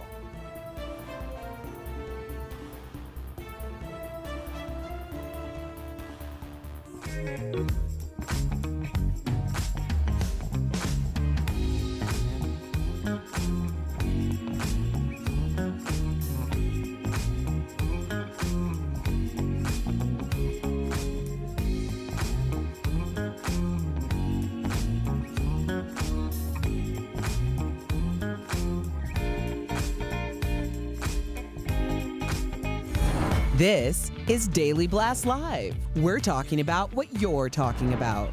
Real, honest, entertaining, live. DBL starts right now. Welcome to DBL. I'm Sam here with Al, Tori, and Erica. Let's get started. So Aaron Rodgers is apparently looking forward to a little more me time. During a recent interview, the NFL star said time away from his fiancée, Shailene Woodley, is a, quote, good thing. The two spent a lot of time together during quarantine, but when things open back up, they are both back to work, and Aaron says they are looking forward to focusing on work and their own routines for a while. Shailene's acting career keeps her in Los Angeles, while Aaron is in Wisconsin. So is time away from your spouse, Erica, in your opinion, a good thing or a bad thing? I think it's a good thing. You know, I do believe the absence makes the heart grow fonder. For pretty much the duration of my relationship or my marriage, we've had a lot of time apart because one of us was traveling all the time. So now it's been interesting with lockdown. I do enjoy my husband. But, you know, it gives you something to talk about. You know, your experiences for that day or that week might be different. Yeah, well, yeah, I agree. First of all, I have a theory about these two. I think they got together very quickly, if you remember, and then had the whole pandemic to be like, uh-oh. So it might just be like they need to slow down a little bit. I love them both. I think they're kind of nerdy and granola, and I love that couple. As for me, I'm super codependent. I like to spend a lot of time with my husband, almost all the time, almost too much time. And what I've learned from Will Smith, there's a famous video with Jada who says, you can't fill the other person's cup. You have to fill your own cup, and they have to fill your cup, and you can walk down that road together. And I've learned that what having happened to the cups? It's a metaphor. Okay. So I learned that walking that path, not always together, but facing the same direction is the best way to do it. So I need to back off a little, and I need to know that. Do you think that should be something that's in your dating profile? Like, honestly, just like along with non-smoking, like... Codependent, not codependent. Yeah, maybe a nicer term, but like, honestly, like, hey, I'm the kind of person that, whatever term we came up for, I kind of like that 4 hours by myself, that kind of thing, because I think a lot of people, Tori, if you were with a different partner, they'd be like, hey, I need to breathe. I want to be in my den for a little while, and I think that could cause problems. Yeah, because I'd be like, hello, what are we doing? Especially if you live in an apartment. Good luck. Yes. Right? Okay, so even celebrities can get bad advice. And if Halle Berry or Keith Urban had listened to theirs, we might have never learned their names. So during a recent interview, the Oscar-winning actress said, someone once told her to have a backup plan to acting, but she isn't the only one who was told she didn't have what it takes. So yesterday, country star Keith Urban posted a video on his Instagram that shows him at age 16 performing at a talent show, and just listen to what the judge said to him. You're just wasting your time chasing the tail of a dragon kind of dream. At 16, I'd have thought, for instance, you'd be pretty keen on forming a group. You're a little, I think, as a solo performer, not quite enough strength. Sometimes you just got to prove them wrong. Wow, what an inspiring video. Erica, do you believe in having a backup plan, or if you have a dream, you go all in? If I have a dream, I go all in. But I think that we've redefined backup plans because we're in a gig economy. And for those of us, I mean, all of us had our side hustle, so to speak, when we had our going all in on our dream. So I always encourage people not to think of their side hustle as an actual side hustle. It's a part of your collage of, or, you know, repertoire of things that you need in order to go forward in your dream. You know, I don't want to sound like a hater. I can't wait. But give it to us, Do you know Al. why people love the original American Idol? Because Simon Cowell was honest about your performance. And I say that you look at the source, but in that case, he had credentials. And if he's telling you, maybe in a not so nice way, you don't have it, kid, what happened to everybody that stormed off? You're going to hear from me again. Where they at? Well, that one guy. We can always look at the one outlier. That's not true, Al. He's an outlier. Most people. How many people that go to? How many people get? If 10,000 people show up in LA every day, how many of them are going to be cast on a show? No, you're 4? right. But at the same time, those people that start out with a dream, like let's say somebody goes to LA and they started with a dream to be an actor. Perhaps somehow with that effort and being there long enough, they end up being a producer. Or it may not be the original dream, but it evolved into another dream that's still satisfying. So I don't know. And to your American Idol point, because I love American Idol, there's many contestants that they said no to, came back 3 years later and then made the top 10. Oh. A lot of them. I don't remember the names. Oh, okay, yeah. All those household names.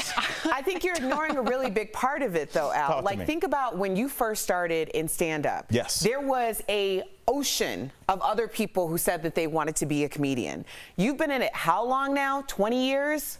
16 almost. Yeah. Okay, so almost 20 years. Now you're playing in more of a kiddie pool. Like there isn't as many people because people realize that that wasn't necessarily their dream. Right. So I do think when you have like this whole arsenal of ways to support yourself in order to pursue your passion, then you start to define exactly what your passion is. And I think that's okay. It's still your dream. Yeah, it's your dream, but I think you do need to be able to take harsh criticism. I've taken it from comics, and it's really important. And to your point, Erica, which I totally agree on, whether it's entertainment, if you're going to quit your job and start an Etsy business, go in with, don't have blinders on, like that whole Nike, this is my dream. Stop that. Stop being so dramatic. Keep your eyes open and be like, hey, maybe I don't like acting as much, but I do like the behind the scenes. I like the inventory. Maybe I should go into that kind of thing and like, studio production. So there's so many different avenues now. That's what Sam said. I was looking at her because I was agreeing with her point. Okay, well, I'm just You're saying. just mad because I made the cups comment. No, I know, Your I'm cups not. analogy, you said let's fill our cups and then walk down the street. That's the whole thing. No one walks down the street with a cup anyway. Oh, let me just say this very quick. Don't have a dream, though, if you're not prepared. Get your craft under you. Don't just have a dream. Do your work underneath it. Oprah says luck is when preparation meets opportunity. Don't just get lucky. Get prepared. Yes. Thank you, Oprah? General Patton. I don't know. Wow. I feel like I got yelled at in the Notre Dame locker room. Oh, boys. Okay. All right. Let's talk about Little Nas X, shall we? Where did that come from? I was being a coach. That was like, yeah, okay. That was like a mean 8th grade coach you had channeling. Okay. Tori never had any coaches. No. Oh, you didn't have any? Well, we were the Oprah. grasshoppers. Yeah, I had Oprah. Yeah. There we go. We don't know if she was the first to say it or if she just happened to say it. Yeah, she name dropped Oprah. I don't know if we need to have the booth check that. Okay. Let's move on to Little Nas X. Oprah always said, just do it. True. True. Name and you're good. True. Trust me. So we got to talk about Little Nas X and whether or not Little Nas X is expecting. Okay, so the rapper is going viral over his recent photos that show him pregnant, but he isn't expecting a baby. Instead, he is pushing his new album, Montero. The rapper told People magazine that the idea for the photo shoot came to him after listening to the album for the first time. He says while talking to a stylist, she jokingly called the album his baby, and he said he should do a pregnancy shoot. I love this. Okay, then talk about it. Okay, this is what I love. If you didn't know Little Nas X, he's a young, gay, black man who made a hit country song. All of this is kind of crazy and wild, and people come after him from all sides, everywhere. And what does he do? Does he worry? What does he do? He doesn't care. He is of a different generation that has zero shame of their sexuality, zero shame of himself, knows that they don't care, and claps back. So if you say you're the devil, he will be the devil in his next video, which he did. If he says you can't be feminine and have a Beyonce video, a picture being pregnant, he'll make a prosthetic. That is the type of role model that you need to see, and to pave the way for gay black men and women is huge. I am here for it. It's Madonna in the 1980s. He says, I don't care. I'll give you more of what you don't want. Some parents say, what are you doing to my kids? He says, you're the parents. I'm the entertainer. Do your job. Erica? I just think that the algorithm don't care if it's positive or negative. I mean, ultimately, everyone's contributing to the success of Lil Nas, and good for him for playing the game well. I mean, he carries well just from that photo. He carries everything well. Is it a boy? Is it a girl? Yeah, he's carrying a little low. Little low. Little low. What if it just boils down to just the simplicity, because you were an art major, of just this is physically his baby, and he's not considering to your point, the quote-unquote haters? What if this is just an artistic expression? And it could be. It also reminds me of the not Madonna, but Madonna and Child, right? It's also a religious Christianity icon if you see the Mary pregnant with Jesus. So there's all of that situation that it's coming from. But it defies normalcy that Lil Nas X isn't trying to provoke a little bit in what he does, because he knows it gets publicity and he knows it proves him as a strong man that won't take the insults. He's great. Well, yeah, I mean, if we look at his whole body of work, I mean, Sam, he started out, he had maybe one of the biggest hits of the last 10 years, and he became America's darling, mainstream America, and he was like, this is the same mainstream America that called me a devil. So what am I going to do? I'm going to come out with a pair of shoes that have 666 on them. So I'm saying, I think this is the birth of him as an artist. Yes, I love you. Yes, but thank you for cutting me off. Come here. Thank you. Okay. This is weird. Sam is mad because I sent her a text earlier. What? Oh, yeah, he did send me a text earlier. What'd you call my outfit? I said it looks like you're going to a funeral at happy hour. And she's been on me the whole show, doesn't it? No, it's like a funky It looks funeral. fantastic. Yeah, I love it. I love those pants. I love the top. Okay, we got to talk more about Brad Pitt. Brad Pitt is becoming more and more relatable. In a recent interview with Esquire magazine, the actor spoke about his comfy fashion choices, saying he doesn't have a style and thinks following trends is exhausting. He said, quote, you get older, you get crankier, and comfort becomes more important. I think it's as simple as that. Erica, why are you shaking your head? This is such a privileged thing to be able to say and do. It is. I mean, I understand. It always would bother me, all of us who've worked in the service industry. It's like you go someplace where you know it's like 4 of those, 4 the money signs. Which means it's very expensive, right? So most of us, like, I can't walk into these places in my sweats and like a backwards baseball cap. I wouldn't even be able to get past the maitre d'. Brad Pitt can do it because he's Brad Pitt. And people who have similar, like, oh, I have the money, I just choose to dress that way. It's such a privileged thing. And also, it ruins it for people who have dressed for the occasion. I like how you say Gladys Knight said, that's it. The way that you show respect to your audience is by how you dress. I dress up to show respect to my audience. I think Oprah said you have to dress up in order to show respect for where you are. Oprah may have said it once too, but Gladys Knight, I heard it from her first. And you are always dapper when you go to the airport. When you go, I never see you in sweats and a sweatshirt I get ever. It. I get it from my daddy. And my dad stayed in a suit and tie, and I feel comfortable. I go about my day dressed like this. I'm gonna look like a grown-up. Yeah, I love I'm not gonna be at the airport in pajamas. And I go to the airport in pajamas. 100%. I'm sure you have a pillow. Are you a pillow person? I sometimes bring a pillow. No. Big Mama would be rolling in her grave if I went to the airport in pajamas. If I went anywhere in pajamas, Lord, no. All right, before we go to break, we need some help from you, DBL Nation. We want to hear what you think of our show. What do you like? What don't you like? Tell us everything. No holds barred. We actually want to make changes to help you. Go to dailyblastlive.com/survey or scan the QR code and see that you can see right here. Take the survey. We really want to hear from you. We'll be right back. Closed captioning provided by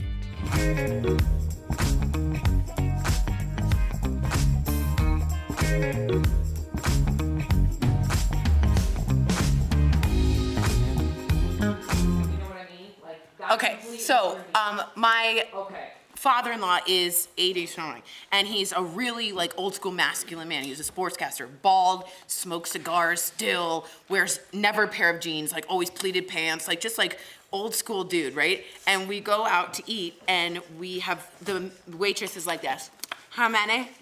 And we're like 4, and she's like, here's your menu, and she puts down a sticker with the QR code, and he goes, what is this, some kind of joke? Yeah. The QR code menu thing, I don't like it. I don't like it, and it's very confusing to people who want to read a menu. Now, I sound 100 years old, but we never went back to that restaurant ever again. That's 45 years old or plus. My dad wouldn't have known what to do with it. Yeah, he's like, what are you kidding me? Some people don't have a phone. What is it? You can zoom in if you have hard to see. That's right, you can zoom big. If you're hard of seeing. See, I like the restaurants that have taken it a step further. With the waiter? You can order everything you want from your phone. I do like that. I love that. Bar Taco has that. Certain places, obviously, you're there for... the waiter out of business? No, they're all getting tips by Poulet. Yeah. So you get, It's and then it's fantastic. like, you don't have to wait for someone like, I need another water. And you can put a little sign up that says, I need help if you need something, and someone's watching your table. And then when you're ready to leave, you leave. Close it out. You leave. You can QR code your friends, Right. put it all on one thing. And everyone seems happier. The wait staff seemed happier. Not, they were treated well. I like when people pool tips. It makes you feel I don't happier. like pulling tips. Oh, is that bad? No. Oh. I hate it pulling tips. Oh, wait, is this It's bad? like you want me to work my hardest and bring in my regulars, and then you just gonna sit around and take a percentage of my money? But you don't think we all uplift each other? No. No. No. Right, exactly. Because the difference is Maybe I was elevate the each one other. that when my regulars came in, I had their drink waiting for them as they that's approached nice. the bar. That is nice. I wasn't waiting around nice hoping touch. that someone came and asked me for a drink. That's service. That's a people. nice touch. I would have tipped. Very well done. Stand by, here we go.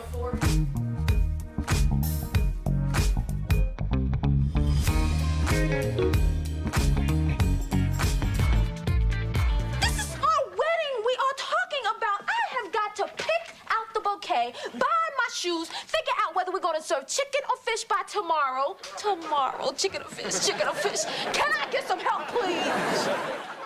If you've ever said, "You go, girl," or "Damn, Gina," it's because of the 90s hit sitcom Martin and the muse who became everyone's favorite girlfriend. Earlier, we caught up with Tisha Campbell Martin in today's Chatting with the Stars. All right, Tisha Campbell. Now, we all watched you go off to college and House Party 2, and then you also slayed your role as a student in Spike Lee's School Days. But now you have a son in college, so get real with us. What freaks you out the most as a parent when it comes to college? You know what? It's knowing that I made him as independent as possible. You really want that and confident as a child or as a young person. But he's newly in love, so that makes me really happy. Oh, Tisha, because I really like her and she's very nice. There you go. There we go.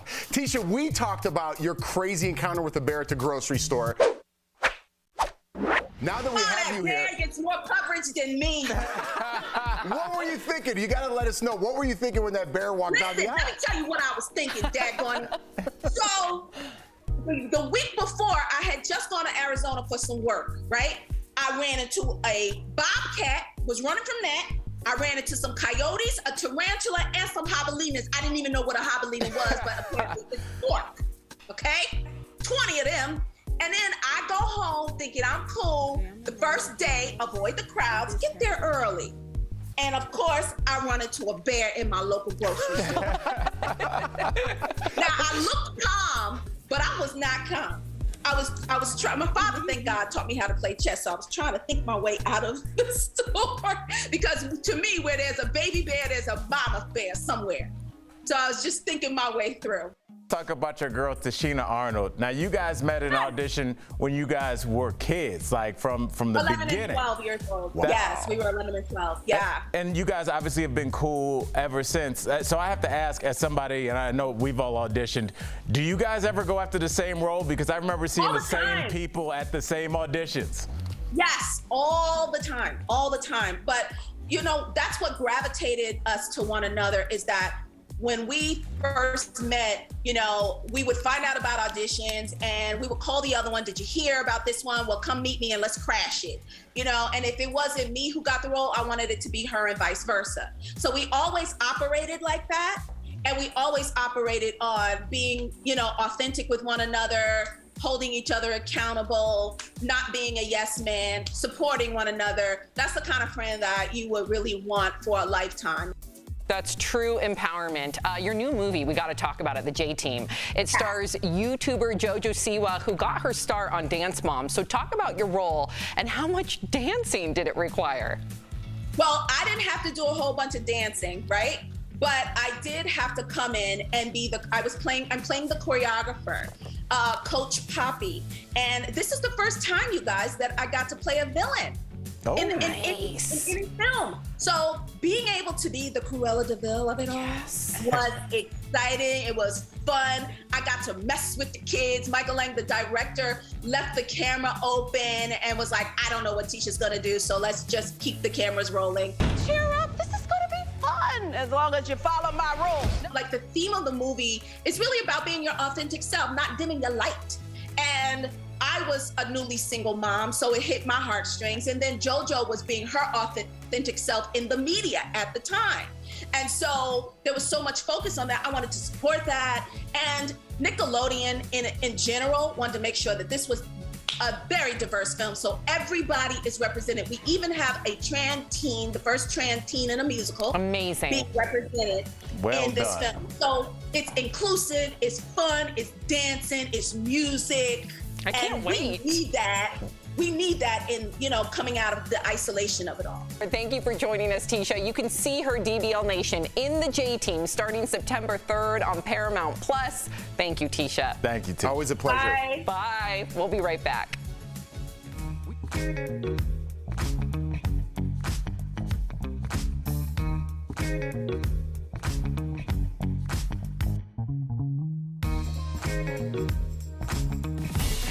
Could drones play a part in fighting the COVID-19 pandemic? Let's connect the dots. Atrium Health has been working with UPS for a long time to perfect this technology. Now they can use a drone to deliver vaccines 25 doses at a time from the main hospital to nearby practices and pharmacies. And this is not your normal delivery drone. It's climate controlled. Remember, the COVID vaccine has to be stored in incredibly cold temperatures, so the drone is packed with special gel to keep them cool. But is drone delivery actually that helpful for delivering vaccines? Researchers say yes in certain situations. Drones could help transport vaccines to places that are hard to reach by delivery truck. In fact, the technology is already widely being used by Pfizer to ship vaccines in Ghana. And here in the U.S., drones could help lighten the load for delivery drivers. Saving a few trips with this technology could go a long way, as companies face staffing shortages and a growing mountain of online deliveries. Still, it could be a while before we see drones take over the vaccine rollout. Right now, Atrium is only operating one drone within a mile radius in Winston-Salem. But the technology is looking promising for fighting disease in the future. And that is connecting the dots.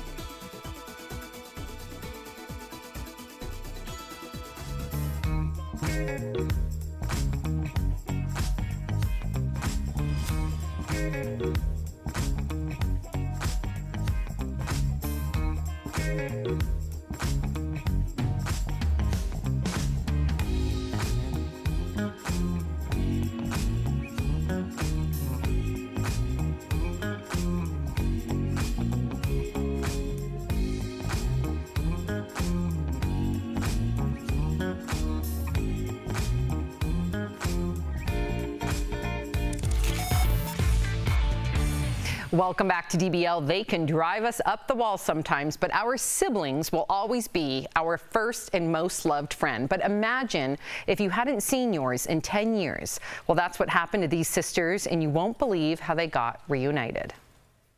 These adoptive dads reunited biological sisters. Tim and Stephen adopted Vicky 2.5 years ago. In October, they learned her biological sister, Miranda, was back in foster care. When we heard that she needed a home and that she was back in the foster system, it just didn't seem right that she'd be placed in some random home. It felt right that she'd be with her sister and with us. The two sisters hadn't seen each other in 10 years. The day that I came home, she was standing right here. I walked down and I just hugged her. We hugged for a good 15 minutes. They cried. They cried and held on to each other. You know, that really touches my heart. The family decided to make it official and legally adopt Miranda. It's life-changing. We're a lot more closer and probably nicer than most siblings. There are so many teenagers in the system. Teenagers need all the love too, just like small children do. You know, we get a chance to help and reshape and do something, you know, make a difference. So that's what this was about. Oh, we are so happy for you, Vicky and Miranda. We'll be right back. Promotional consideration is brought to you by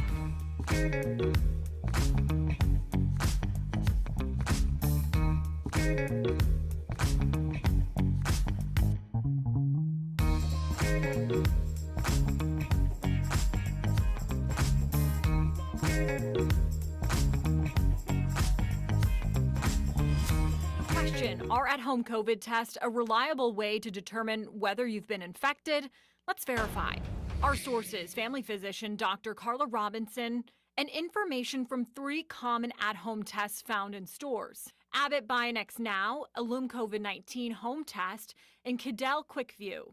All 3 at-home tests have received emergency use authorization from the FDA, meaning they are not fully approved yet, and all are nasal swabs with test results in about 10 to 15 minutes. Clinical studies for Abbott Bionex Now shows the test is about 84% accurate at detecting positive cases and 98% accurate at detecting negative cases.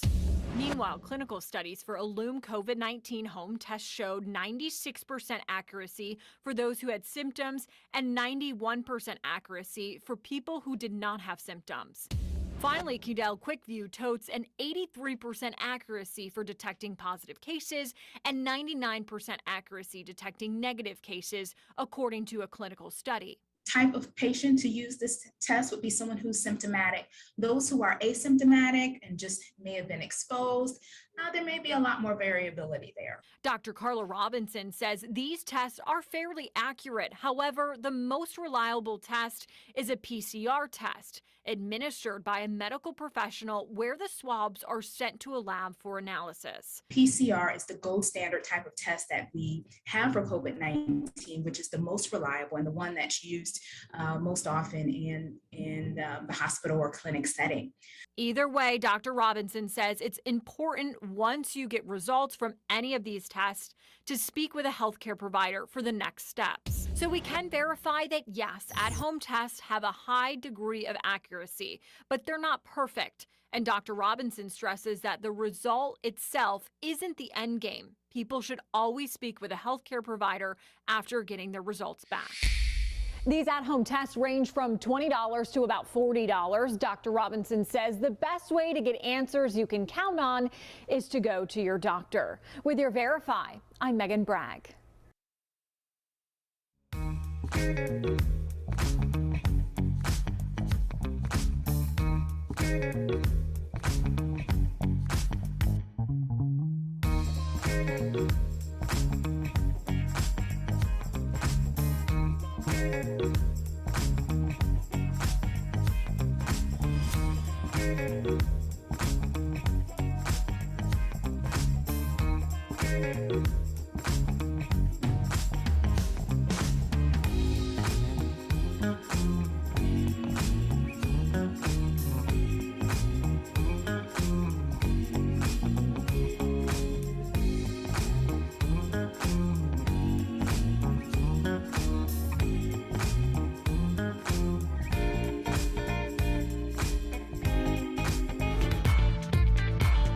Thank you for joining us. It is Friday, so we're going to wish everybody a happy holiday weekend. We will see you Monday, same time, same place. Bye, guys.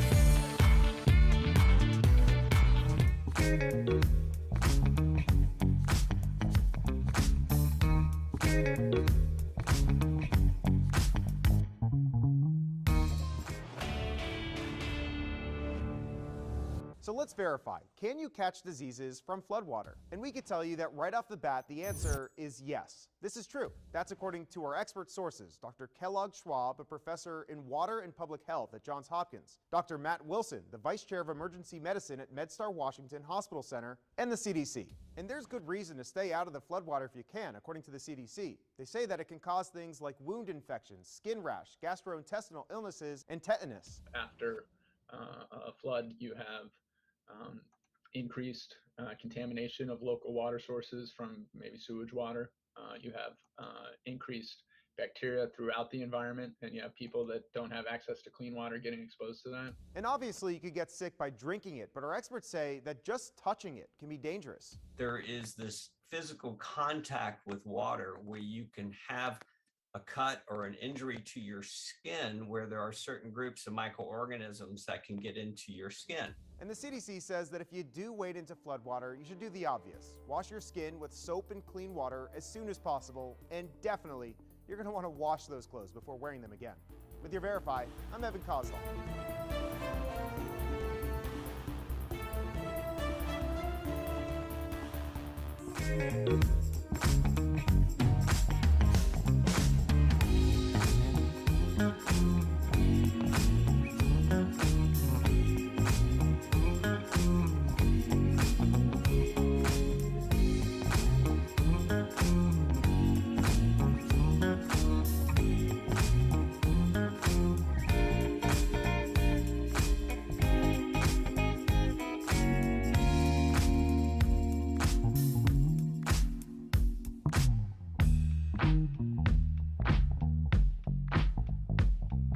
Here's what we're talking about today on Daily Blast Live. New fallout from the Texas abortion law today. How TikTokers are fighting back against a pro-life whistleblower website.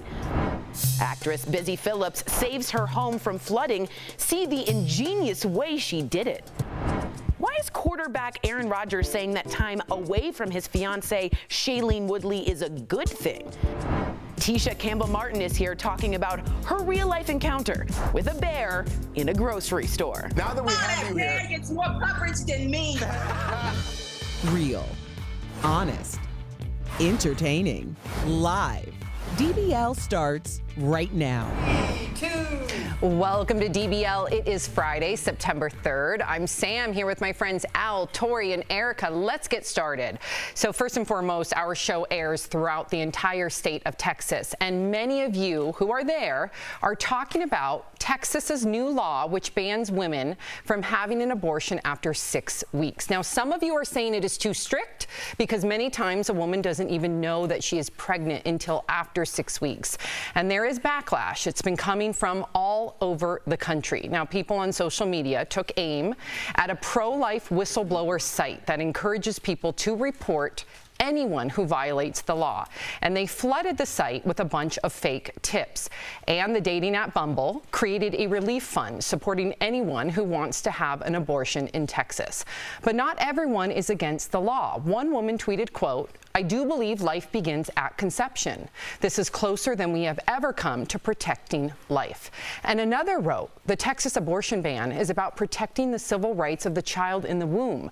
Neither women or men have the right to kill a child, regardless of what the law says."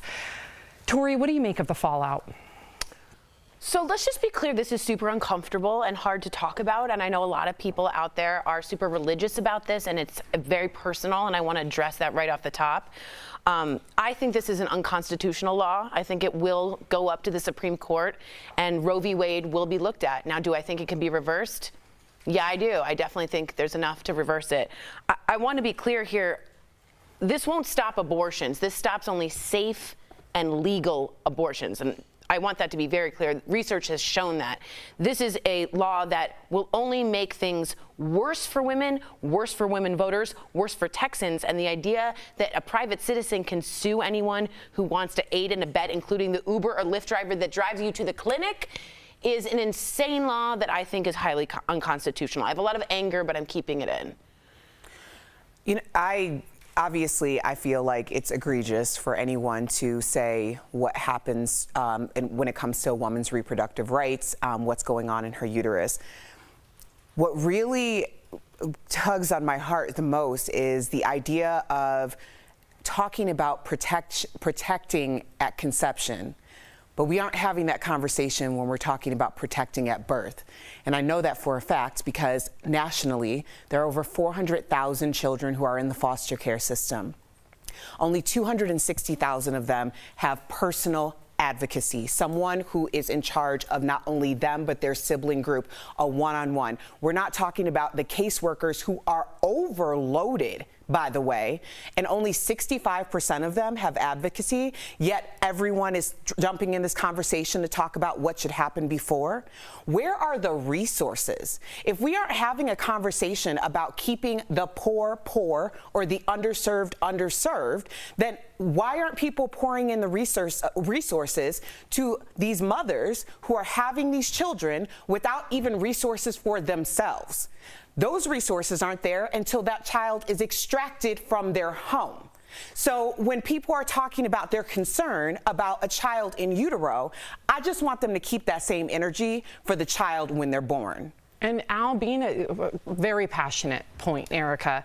Al, being a former middle school teacher, did you ever have conversations with kids or, you know, young teenagers about their health, or did you, I don't know if you ever taught sex ed? I taught sex because I have a degree in biology and I taught science. I taught sex ed all 4 years, all 5 years that I was teaching. And, you know, there's a couple things that go on during the summers between 7th and 8th grade. There, especially depending on parents' work schedule, there's a lot of unstructured time. And I know for a fact that some of my students became sexually active over that summer. And I shudder to think what happened or what would have happened should they have conceived a child. Some of the students that I taught at a very strange school. It was kind of one of those feeder schools where there were kids whose parents probably made over 7 figures and kids whose parents were on welfare. And so depending on the situation that you're born into, it's going to determine how the rest of your life plays out. What Eric was talking about when you say, where are the resources? I've seen personally what a child looks like when they're not taken care of, when the parents are literally unable to take care of them because they're unable to take care of themselves. They are ridiculed, they are made to feel less than, and that trauma follows them for the rest of their life, and then they become adults and become part of our society. So this will be an issue for us whether we choose to deal with it at conception, because we're going to deal with it from 18 through the rest of their life. So we have to understand when we have these arguments where we all choose this side and we hunker down. I hope you know that eventually this is going to affect all of us. And the question is whether we're going to be better or worse off for it. What do you think, Sam? You're a mom. I think for me, listen, I think what angers me the most is how divided we are as a country, because I guarantee you, if you were to get pro-life people and pro-choice people in a room together, they would all have the same solution to protect life. But unfortunately, because of politics, because of the division that we have in this country, nobody listens, and they only see the politically motivated headlines to get them angry. And that ostracizes us. And then at the end goal of protecting life gets diminished. Because we know the solution. We have the statistics. The solution tells us that education, that health care, that contraception, that resources, access, equity, that leads to protecting life and fewer abortions. But unfortunately, no one talks anymore. So I wish that we had one of our viewers who is pro-life because of religious reasons or other reasons was on our panel right now, because we do consider you the 5th host. We do respect your opinion, but nobody talks anymore. And then, unfortunately, we don't have a solution. Life. You know, I feel like I'm pro the entirety of your life. Right. And, you know, we're all old enough now. We're about halfway through, about 40 years, at least for me, 44. You see what happens to people and what they carry with them through their 20s and 30s, and the trauma and the substance abuse that leads to it, the bad decisions in terms of finding another partner who's probably been traumatized. When you don't have a foundation, you go through life anchorless. And I think people are like, well, you're alive. Well, what kind of life is that, is my question. And it's cyclical. Yeah, it's cyclical. Absolutely. If you think for a moment that these children who are in the system right now don't have parents who were in the system, if you think for a moment that that isn't true, that it just perpetuates itself, then you are very sadly mistaken. Right. I hope one day we can have a little town hall here with people from both sides really good idea. of the aisle, with people of both different ideologies, and we can actually talk. That's always the goal.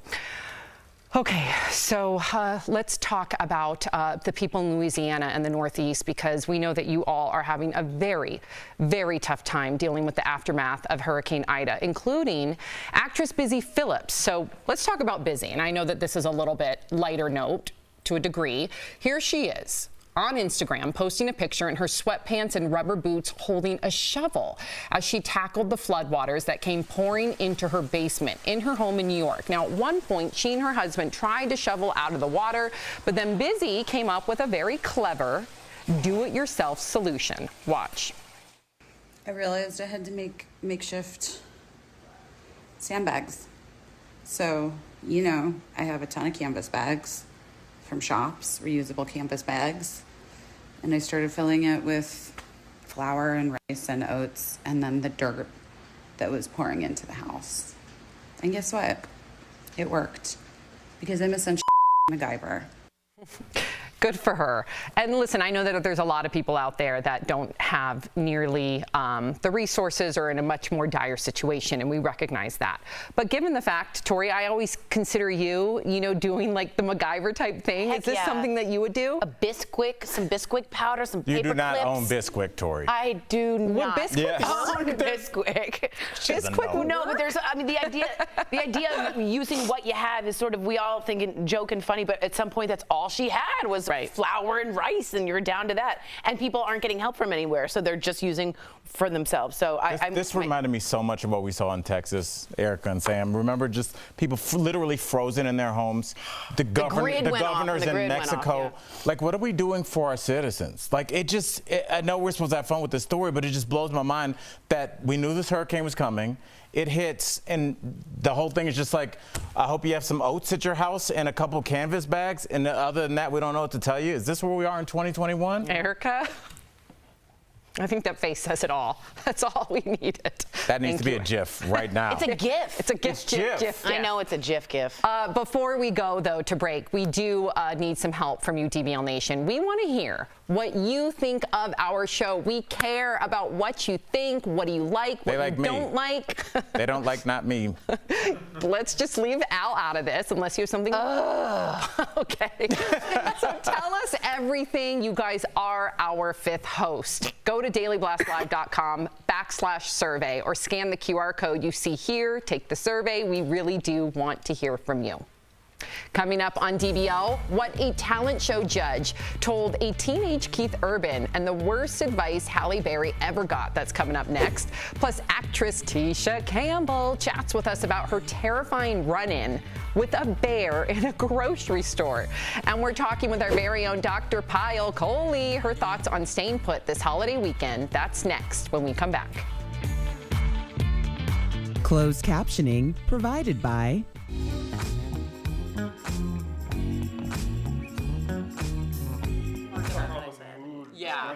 All right. Sorry. So we are on. Yeah. Okay. We have Dr. Coley coming up, talking about people leaving for the holiday. What are you doing this weekend? Me this weekend? Yes. So, yeah. I'm going to a wedding, and I just want to say something. It's black tie optional, and that's great and stuff, but I don't know 100% what's tasteful. Okay, good. I'm glad. So I sent my dress to Sam and was like, "Is this tasteful?" And being such a good best friend she is, she was like, "No.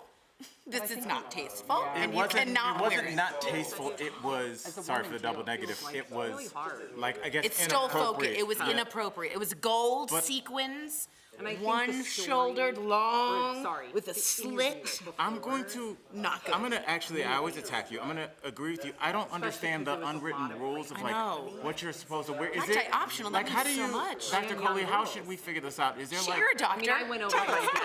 I don't know how what are the unwritten rules of being a bridesmaid? I think you can always go more formal, but don't go less formal. And don't wear white. That's clear. Yeah. Never wear white. Your dress was too formal. That was the problem. It is too formal.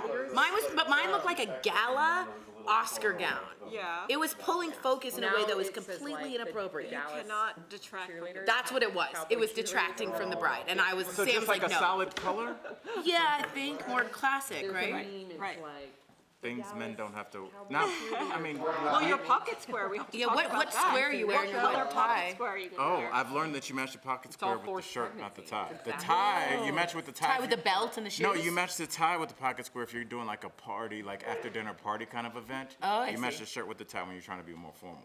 I just Whoa, learned that. you're really getting into the pocket square industry. Pocket square game on 10. Yeah, he knows how to do the You know three what's rows a cute gift really staircase. quick? Go on Etsy and you can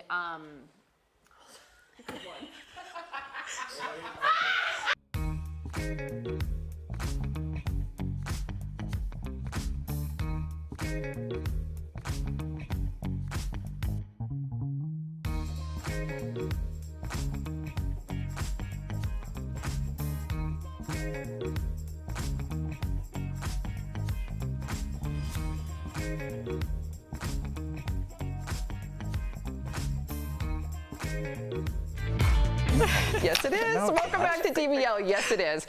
Many people are already en route to their Labor Day destinations, but the CDC is urging travelers to stay put. Of course, we got our medical expert, Dr. Coley, joining us to talk about that and break down some other medical news. Thank goodness we have you here. So, Dr. Coley, can you explain why people should reconsider their holiday plans to travel? So first of all, I can't believe summer's already over. I know. You know, it just flew by.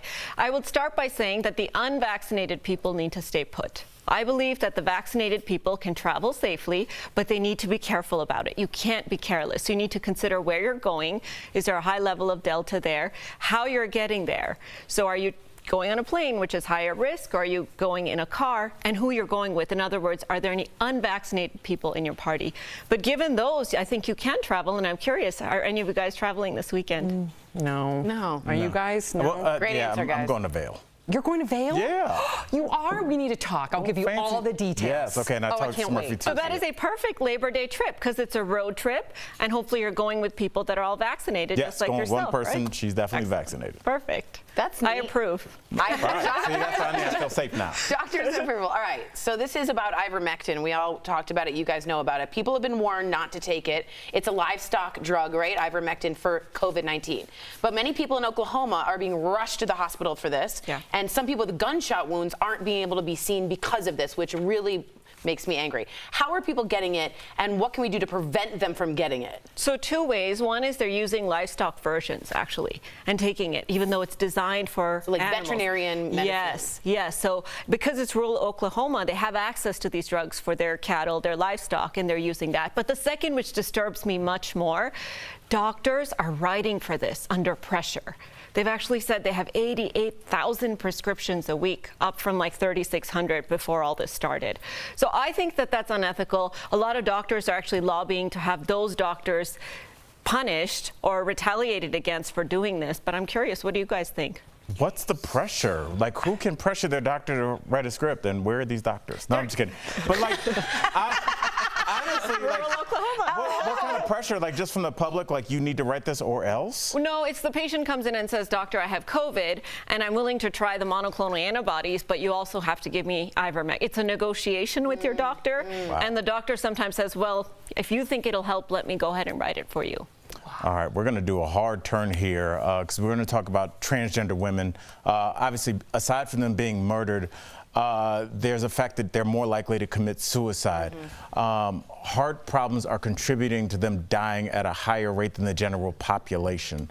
How can you explain that? So this was really surprising to me. This data just came out of Europe, and it tells us that transgender women are likely to die at a higher rate than cisgender women or cisgender men. And we believe that it may have something to do with the hormones to facilitate the transgender. Now, we don't know. We need more research. We also wonder if it has to do with access to care, if that may be a difference as well, or some innate biological differences, because this is all uncharted territory for us. We have no idea.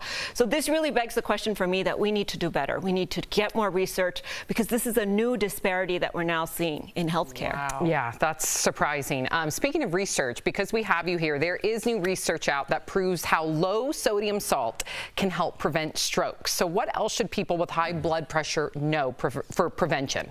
Yeah, amazing, right? Sodium can reduce your risk of stroke by 14%. Wow. And cutting down the sodium can reduce your risk of dying by 12%.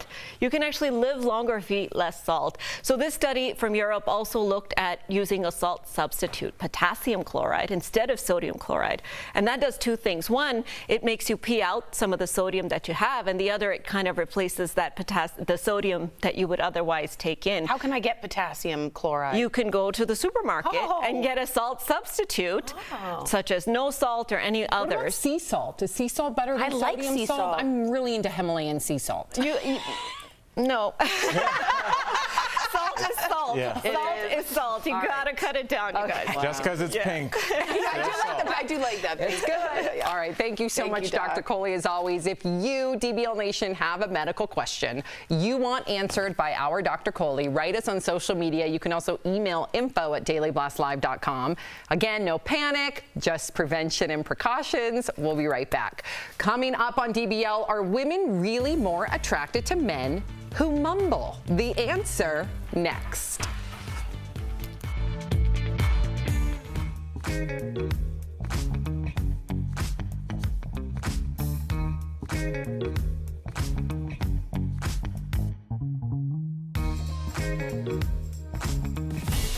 Could drones play a part in fighting the COVID-19 pandemic?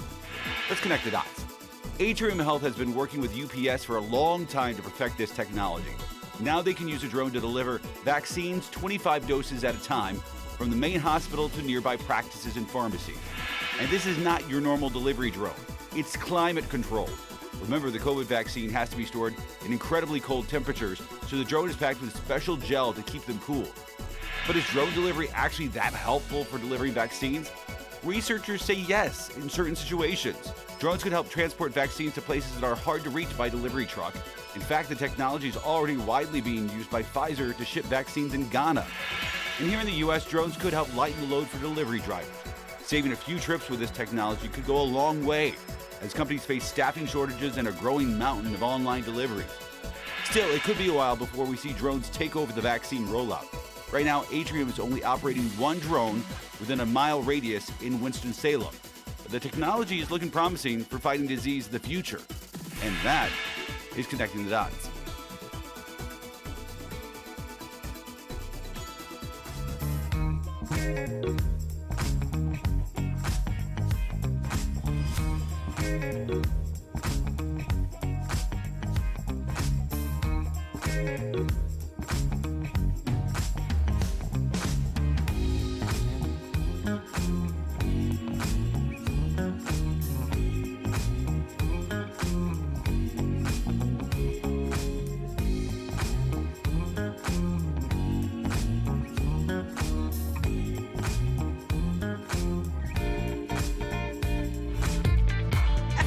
Welcome back to DBL. It looks like men who don't speak clearly have a better chance of scoring a date with the ladies. According to scientists at the American Institute of Physics, men who mumble tend to be more attractive to the opposite sex. Apparently, women see it as a sign of masculinity. Men, on the other hand, find women who pronounce their words precisely to be more alluring because it signifies femininity to them. I don't enunciate very well, so I must be like at the bottom of the totem pole here. So you talk. No, I love that you not only do you talk about that, but like you do, I can tell that you practice and you're on a talk show now. Well, I had a really bad so great. speech impediment as a kid, and I had to go to speech classes and all that stuff. So it's something that I'm very mindful of, and I work on every day. But what Which did you is think amazing, of this? and you're hosting a TV show. I just said Whatever. Thank you. I appreciate cool. Okay, that. so moving on. I will say this. I think this comes from a deeper level of an old America 1950s guy, the Gary Cooper cowboy. He doesn't say much. He's got a lot to do with the beans and the horse. And I think that kind of no emotions, no communication. The mumbling means you're not expressing yourself well. That's an old school way that I think is attractive. I think it's true. You don't get I need my horse. I do not find That's all she mumbling thinks cowboys sexy say. at all. I think it's outdated. I think it's outdated. I cannot, no. I am, Sam can attest to this as well. Working in nightclubs with loud music, and then I was in radio with headphones, and now I have this IFB in my ear. I can't hear anything. I need for you to enunciate. In fact, I lead by example. That's the reason why people find me attractive. Yeah, because of my actual look. No, I'm just kidding. But I really do need someone to enunciate, and I do feel like when you're communicating, it's important to communicate effectively. I agree with you, but I will say Brad Pitt's character, was it Snatch? Oh, yeah. Yes. There was something attractive about that. Right? Not because it was Brad Pitt. No. But you like Peaky Blinders. You like that whole. Get on the That's Sam's lane right there. That's true. We'll be right back. Promotional consideration is brought to you by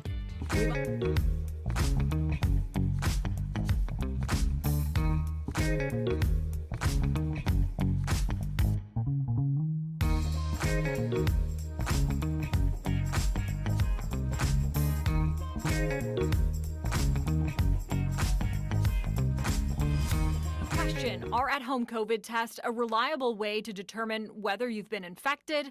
Let's verify. Our sources, family physician Dr. Carla Robinson, and information from 3 common at-home tests found in stores. Abbott Bionex Now, Illum COVID-19 home test, and Cadell QuickView.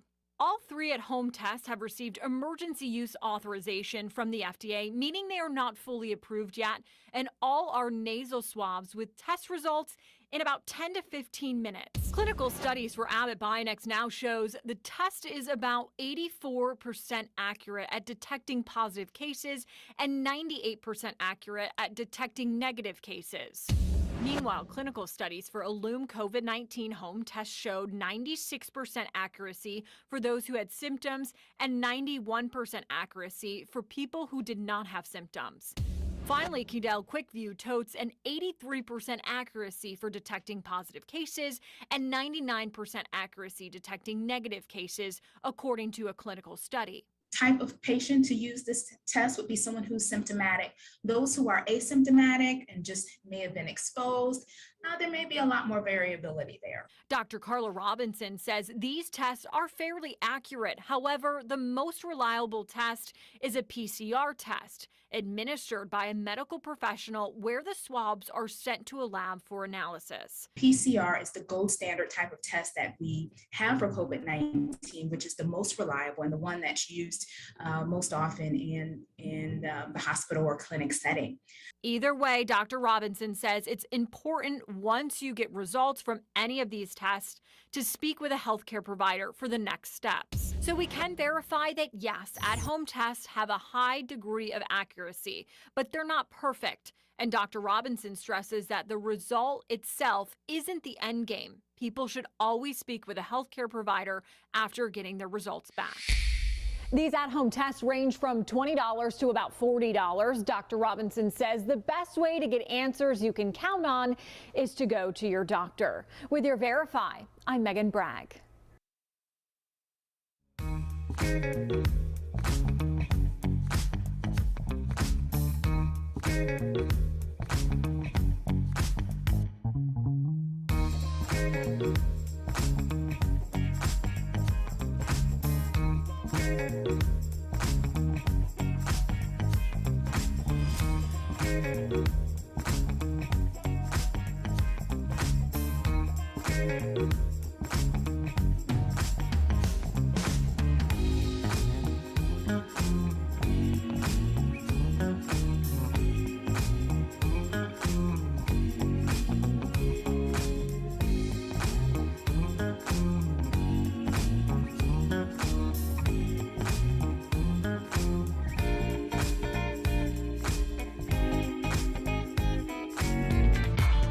Before we go, a bird at a Sydney zoo can perfectly mimic the sound of a crying, wailing baby. Watch.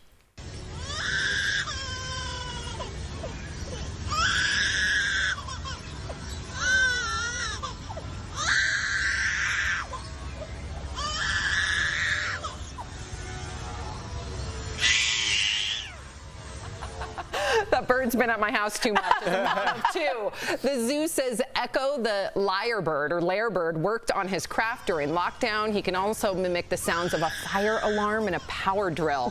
Whoa. I was like, why didn't we teach it to sound like Adele? Wouldn't that be cool? If you can teach it any sound. Hello. Not that Adele. If you're leaving us, you can watch the second half of the show online. Watch on YouTube, dailyblastlive.com, or our DBL mobile app. But if you're sticking around, here's what's coming up. Why Aaron Rodgers thinks time away from his fiancée is a good thing, and the worst career advice Halle Berry and Keith Urban ever got.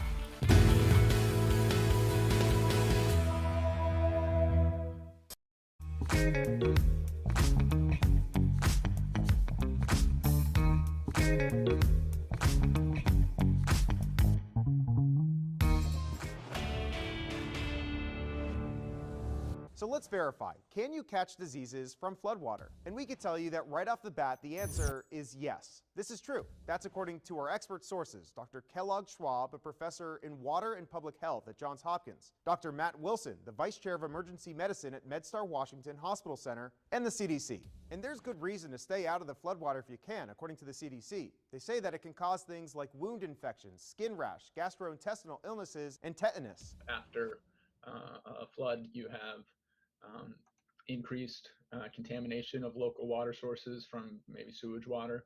You have increased bacteria throughout the environment, and you have people that don't have access to clean water getting exposed to that. And obviously you could get sick by drinking it, but our experts say that just touching it can be dangerous. There is this physical contact with water where you can have a cut or an injury to your skin where there are certain groups of microorganisms that can get into your skin. And the CDC says that if you do wade into floodwater, you should do the obvious. Wash your skin with soap and clean water as soon as possible, and definitely you're going to want to wash those clothes before wearing them again. With your Verify, I'm Evan Kozlov.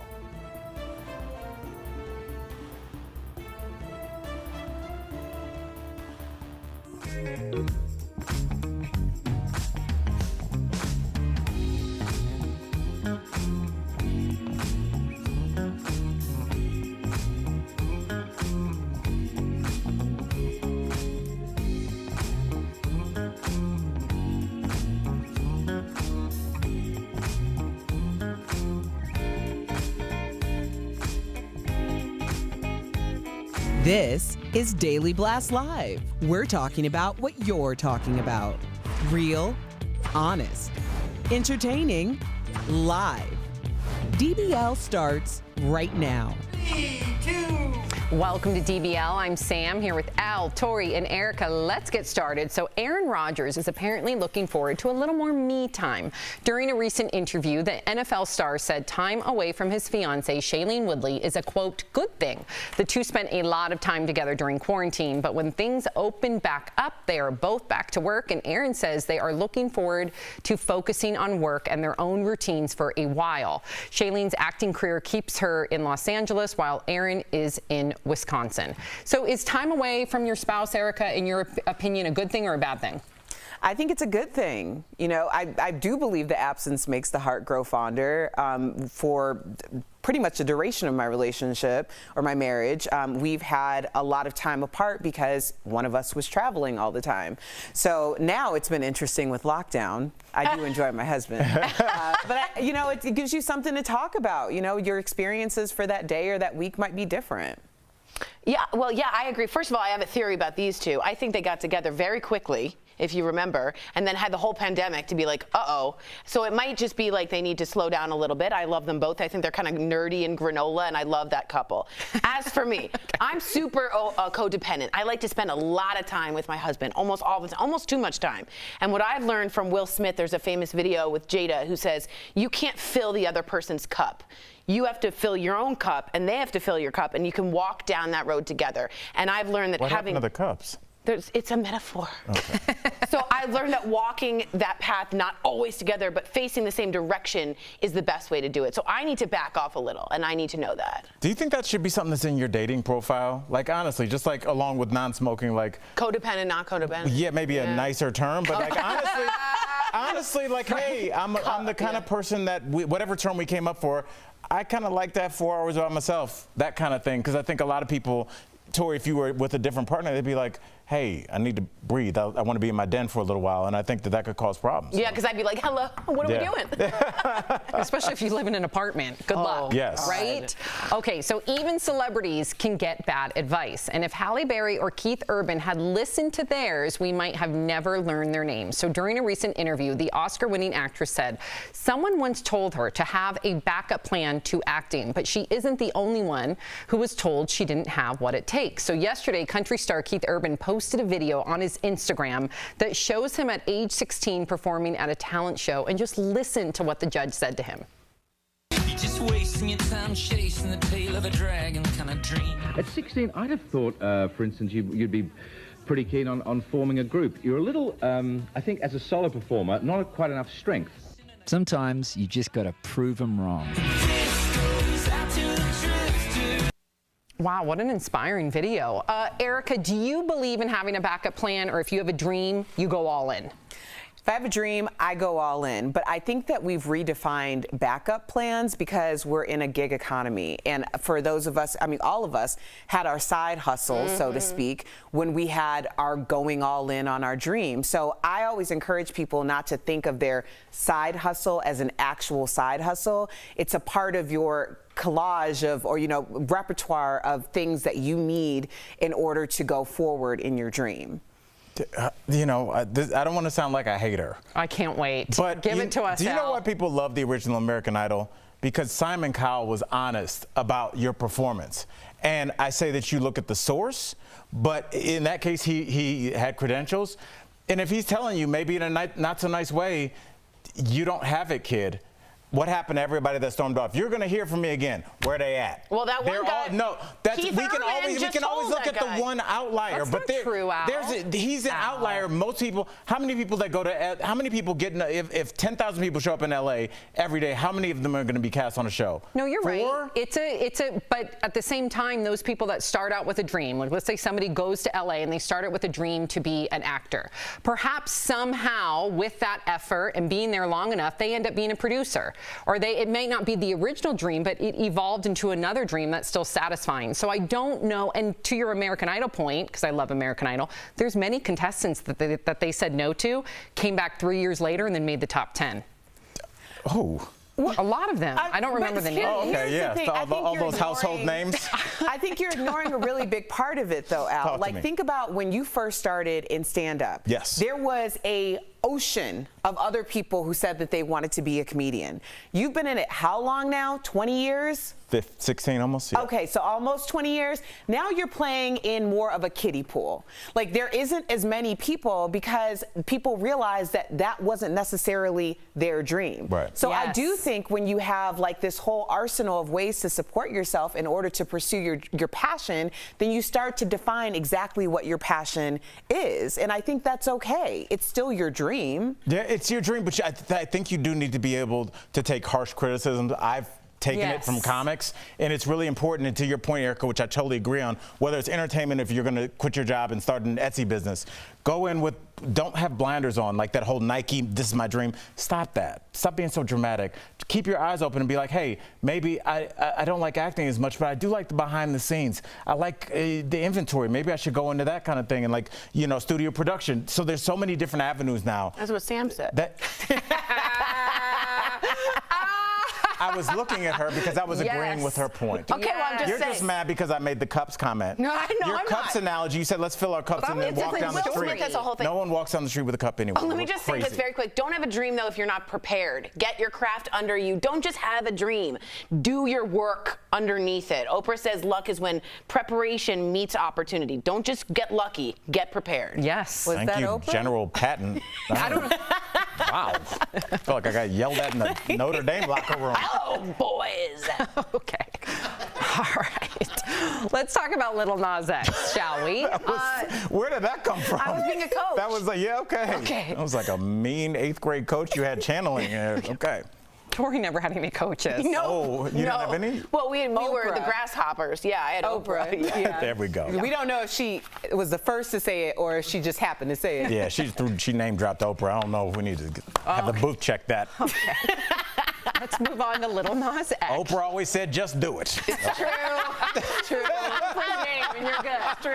Trust me. So we got to talk about Little Nas X and whether or not Little Nas X is expecting. Okay, so the rapper is going viral over his recent photos that show him pregnant, but he isn't expecting a baby. Instead, he is pushing his new album, Montero. The rapper told People magazine that the idea for the photo shoot came to him after listening to the album for the first time. He says while talking to a stylist, she jokingly called the album his baby, and he said he should do a pregnancy shoot. I love this. Okay, then talk about it. Okay, this is what I love. If you didn't know Little Nas X, he's a young, gay, black man who made a hit country song. All of this is kind of crazy and wild, and people come after him from all sides, everywhere. And what does he do? Does he worry? What does he do? He doesn't care. He is of a different generation that has zero shame of their sexuality, zero shame of himself, knows that they don't care, and claps back. So if you say you're the devil, he will be the devil in his next video, which he did. If he says you can't be feminine and have a Beyonce video, a picture being pregnant, he'll make a prosthetic. That is the type of role model that you need to see, and to pave the way for gay black men and women is huge. I am here for it. It's Madonna in the 1980s. He says, I don't care, I'll give you more of what you don't want. Some parents say, what are you doing to my kids? He says, you're the parents, I'm the entertainer, do your job. Erica? I just think that the algorithm don't care if it's positive or negative. I mean, ultimately, everyone's contributing to the success of Lil Nas, and good for him for playing the game well. I mean, he carries well just from that photo. He carries everything well. Is it a boy? Is it a girl? Yeah, he's carrying a little low. Little low. What if it just boils down to just the simplicity, because you were an art major, of just this is physically his baby, and he's not considering, to your point, the quote-unquote haters? What if this is just an artistic expression? And it could be. It also reminds me of the not Madonna, but Madonna and Child, right? It's also a religious Christianity icon if you see the Mary pregnant with Jesus. So there's all of that situation that it's coming from. But it defies normalcy that Lil Nas X isn't trying to provoke a little bit in what he does, because he knows it gets publicity, and he knows it proves him as a strong man that won't take the insults. He's great. Well, yeah, I mean, if we look at his whole body of work, I mean, Sam, he started out, he had maybe one of the biggest hits of the last 10 years, and he became America's darling, mainstream America, and he was like, this is the same mainstream America that called me a devil. So what am I going to do? I'm going to come out with a pair of shoes that have 666 on them. So I'm saying, I think this is the birth of him as an artist. Yes, I love you. Yes, but thank you for cutting me off. Come here. You're thank you. Okay. This is weird. Sam is mad because I sent her a text earlier. What? Oh, yeah, he did send me a text earlier. What'd you call my outfit? I said it looks like you're going to a funeral at happy hour. And she's been on me the whole show, doesn't it? No, it's like a funky funeral. Yeah, I love those pants. I love the top. Okay, we got to talk more about Brad Pitt. Brad Pitt is becoming more and more relatable. In a recent interview with Esquire magazine, the actor spoke about his comfy fashion choices, saying he doesn't have a style and thinks following trends is exhausting. He said, quote, you get older, you get crankier, and comfort becomes more important. I think it's as simple as that. Erica, why are you shaking your head? This is such a privileged thing to be able to say and do. It is. I mean, I understand. It always will bother me, all of us who've worked in the service industry. It's like you go someplace where you know it's like 4 of those, 4 the money signs. Which means it's very expensive, right? So most of us, like, I can't walk into these places in my sweats and like a backwards baseball cap. I wouldn't even be able to get past the maitre d'. Brad Pitt can do it because he's Brad Pitt. And people who have similar, like, oh, I have the money, I just choose to dress that way. It's such a privileged thing. And also, it ruins it for people who have dressed for the occasion. I like how you say that. Gladys Knight said, that's it. The way that you show respect to your audience is by how you dress. I dress up to show respect to my audience. I think Oprah said you have to dress up in order to show respect for where you are. Oprah may have said it once too. But Gladys Knight, I heard it from her first. And you are always dapper when you go to the airport. When you go, I never see you in sweats and a sweatshirt ever. That I get it from my daddy. And my dad stayed in a suit and tie, and I feel comfortable. I go about my day dressed like this. I'm gonna look like a grown-up. Yeah, I'm not gonna be at the airport in pajamas. And I go to the airport in pajamas. 100%. I'm sure you have a pillow. Are you a pillow person? I sometimes bring a pillow. No. Big Mama would be rolling in her grave if I went to the airport in pajamas. If I went anywhere in pajamas, Lord, no. All right, before we go to break, we need some help from you, DBL Nation. We want to hear what you think of our show. What do you like?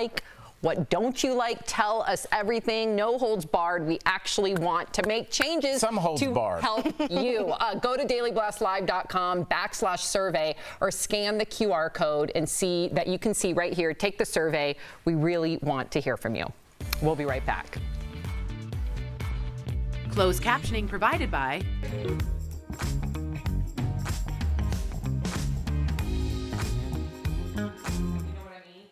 Okay, so my father-in-law is 80 something, and he's a really like old school masculine man. He's a sportscaster, bald, smokes cigars still, wears never a pair of jeans, like always pleated pants, like just like old school dude, right? And we go out to eat, and we have the waitress is like this, how many? And we're like 4, and she's like, here's your menu, and she puts down a sticker with the QR code, and he goes, what is this, some kind of joke? Yeah. The QR code menu thing, I don't like it. I don't like it, and it's very confusing to people who want to read a menu. Now, I sound 100 years old, but that we never went back to that restaurant ever again. That's 45 years old or plus. What is Like it, my some dad kind of wouldn't joke? know what to do with it. Yeah, he's like, what are you kidding me? Some people don't have a phone. What is it? You can zoom in if you have hard to see. That's right. You can zoom big. If you're hard of seeing. See, I like the restaurants that have taken it a step further. With the waiter, you don't need you can order all everything you want from your phone. I do like that. I love that. Bar Taco has I mean, that. certain places, Really? obviously, Yes. you're there Putting for. the waiter out of business? No, they're all getting tips by pooling. Yeah. So you get, It's and then it's like fantastic. you don't have to wait for someone like I need another one, or And you can put a little know. sign up that says I need help if you need something, and someone's watching your table. And then when you're ready to leave, you leave. Close it out. You leave. You can QR code your friends. That's right. Put it all on one thing. And everyone seems happier. The wait staff seemed happier. Not, they were treated well. I like when people pool tips. It makes you feel I don't happier. like pulling tips. Oh, is that No. bad? No. Oh. I hate it pulling tips. Oh, wait, is this It's bad? like you want me to work my hardest and bring in my regulars, and then you just gonna sit around and take a percentage of my money? But you don't think we all uplift each other? No. No. Right, exactly. Because the difference is I was elevate the each one other. that when my regulars came in, I had their drink waiting for them as they that's approached nice. the bar. That is nice. I wasn't waiting around nice hoping touch. that someone came and asked me for a drink. That's service. That's a people. nice touch. I would have tipped. Very well done.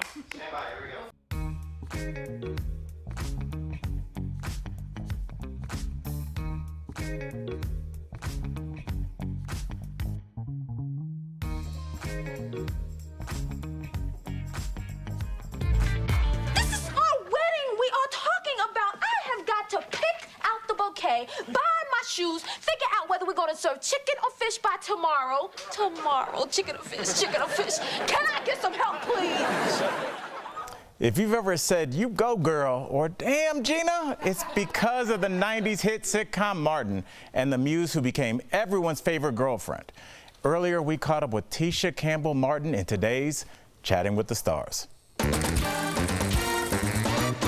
All right, Tisha Campbell. Now, we all watched you go off to college and House Party 2, and then you also slayed your role as a student in Spike Lee's School Days. But now you have a son in college. So get real with us. What freaks you out the most as a parent when it comes to college? You know what? It's knowing that I made him as independent as possible. You really want that and confident as a child or as a young person. But he's newly in love, so that makes me really happy. Tisha, because I really like her and she's very nice. There we go. Tisha, we talked about your crazy encounter with the bear at the grocery store. Now that we have you here, Bear gets more coverage than me. what were you thinking? You got to let us know. What were you thinking when that bear walked down the Listen, aisle? let me tell you what I was thinking, daggone. So, the week before, I had just gone to Arizona for some work, right? I ran into a bobcat, was running from that. I ran into some coyotes, a tarantula, and some jabalinas. I didn't even know what a jabalina was, but apparently it's pork, okay? 20 of them. And then I go home thinking I'm cool. The first day, avoid the crowds, get there early. And of course, I run into a bear in my local grocery store. Now, I looked calm, but I was not calm.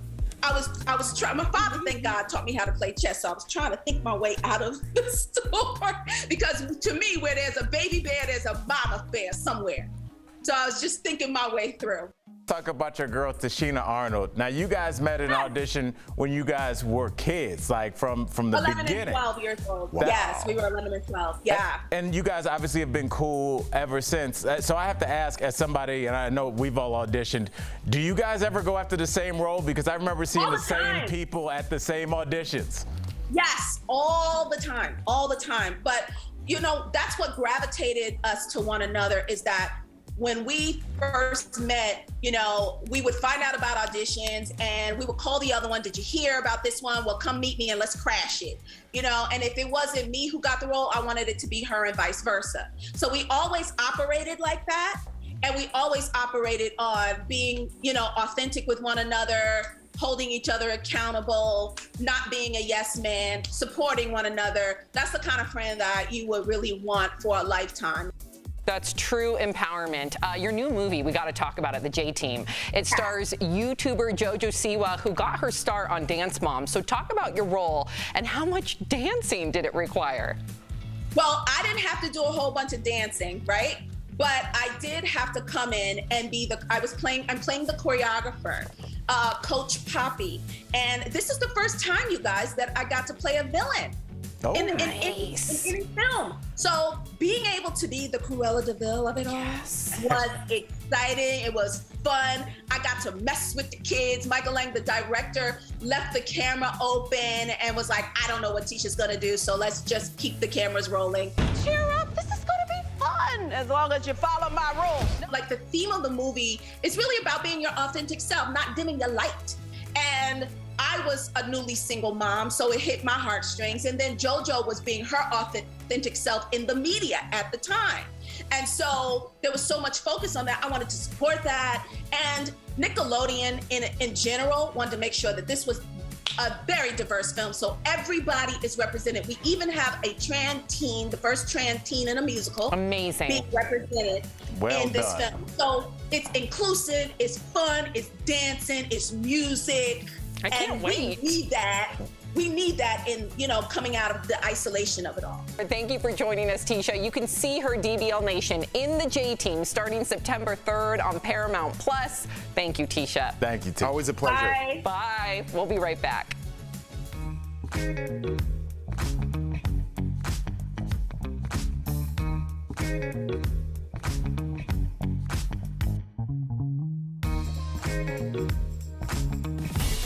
Could drones play a part in fighting the COVID-19 pandemic? Let's connect the dots. Atrium Health has been working with UPS for a long time to perfect this technology.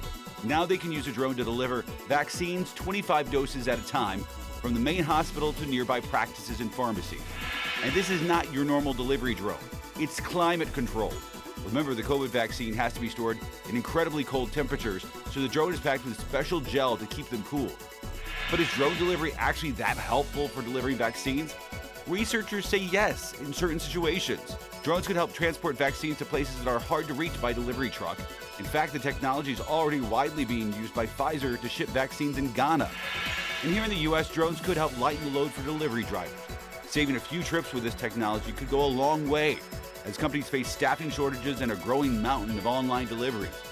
Still, it could be a while before we see drones take over the vaccine rollout. Right now, Atrium is only operating one drone within a mile radius in Winston-Salem. But the technology is looking promising for fighting disease in the future. And that is connecting the dots.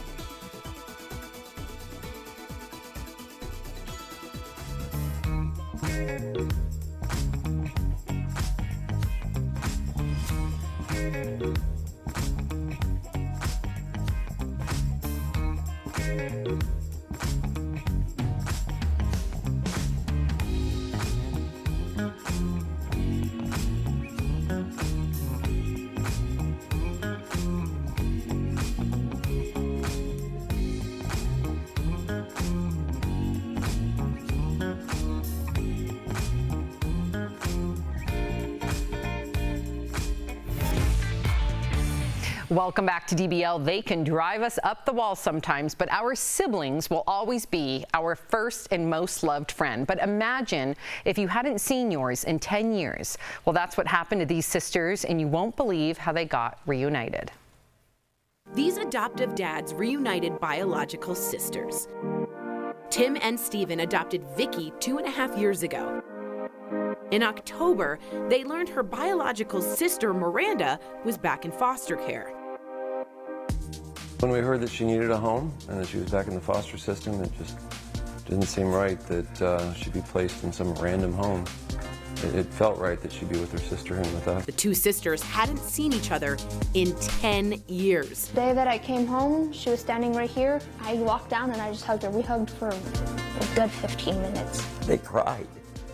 They cried and held on to each other. You know, that really touches my heart. The family decided to make it official and legally adopt Miranda. It's life-changing. We're a lot more closer and probably nicer than most siblings. There are so many teenagers in the system. Teenagers need all the love too, just like small children do. You know, we get a chance to help and reshape and do something, you know, make a difference. So that's what this was about. Oh, we are so happy for you, Vicki and Miranda. We'll be right back. Promotional consideration is brought to you by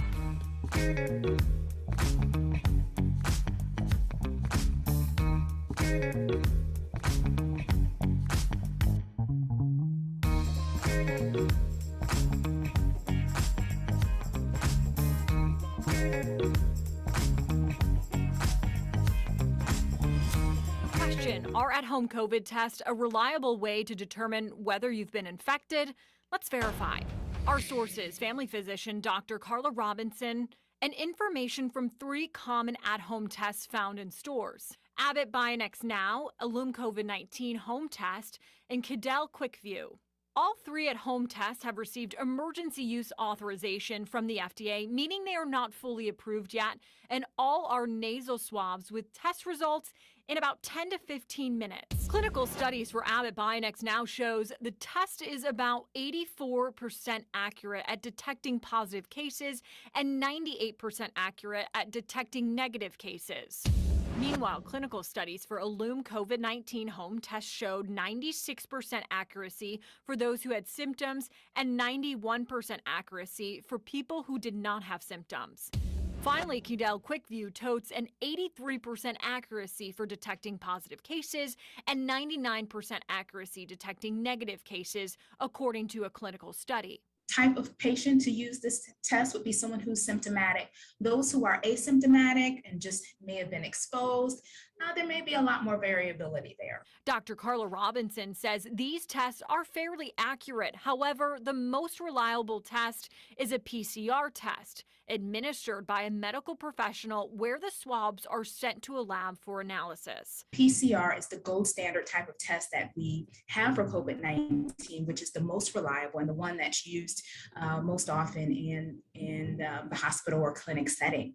Either way, Dr. Robinson says it's important once you get results from any of these tests to speak with a healthcare provider for the next steps. So we can verify that yes, at-home tests have a high degree of accuracy, but they're not perfect. And Dr. Robinson stresses that the result itself isn't the end game. People should always speak with a healthcare provider after getting their results back. These at-home tests range from $20 to about $40. Dr. Robinson says the best way to get answers you can count on is to go to your doctor. With your Verify, I'm Megan Bragg.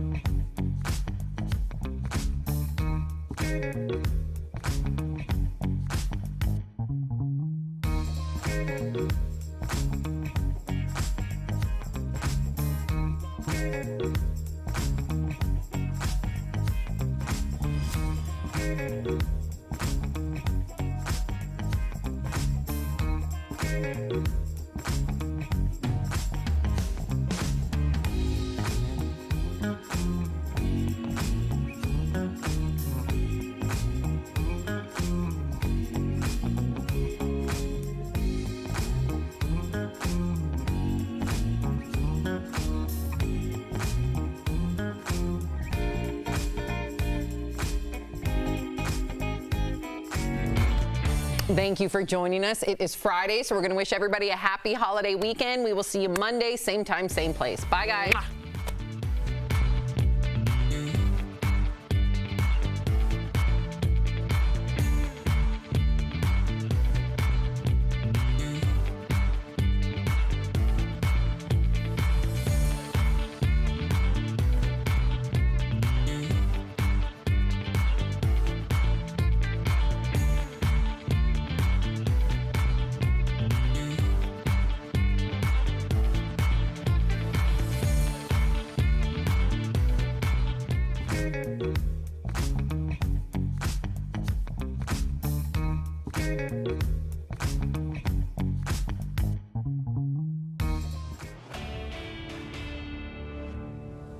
So let's verify, can you catch diseases from floodwater? And we could tell you that right off the bat, the answer is yes. This is true. That's according to our expert sources, Dr. Kellogg Schwab, a professor in water and public health at Johns Hopkins, Dr. Matt Wilson, the vice chair of emergency medicine at MedStar Washington Hospital Center, and the CDC. And there's good reason to stay out of the floodwater if you can, according to the CDC. They say that it can cause things like wound infections, skin rash, gastrointestinal illnesses, and tetanus. After a flood, you have increased contamination of local water sources from maybe sewage water.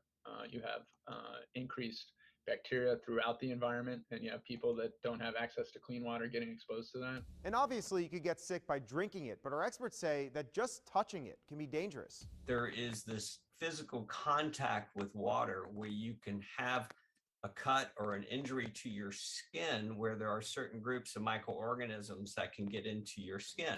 And the CDC says that if you do wade into floodwater, you should do the obvious. Wash your skin with soap and clean water as soon as possible, and definitely you're going to want to wash those clothes before wearing them again. With your Verify, I'm Evan Kozlov.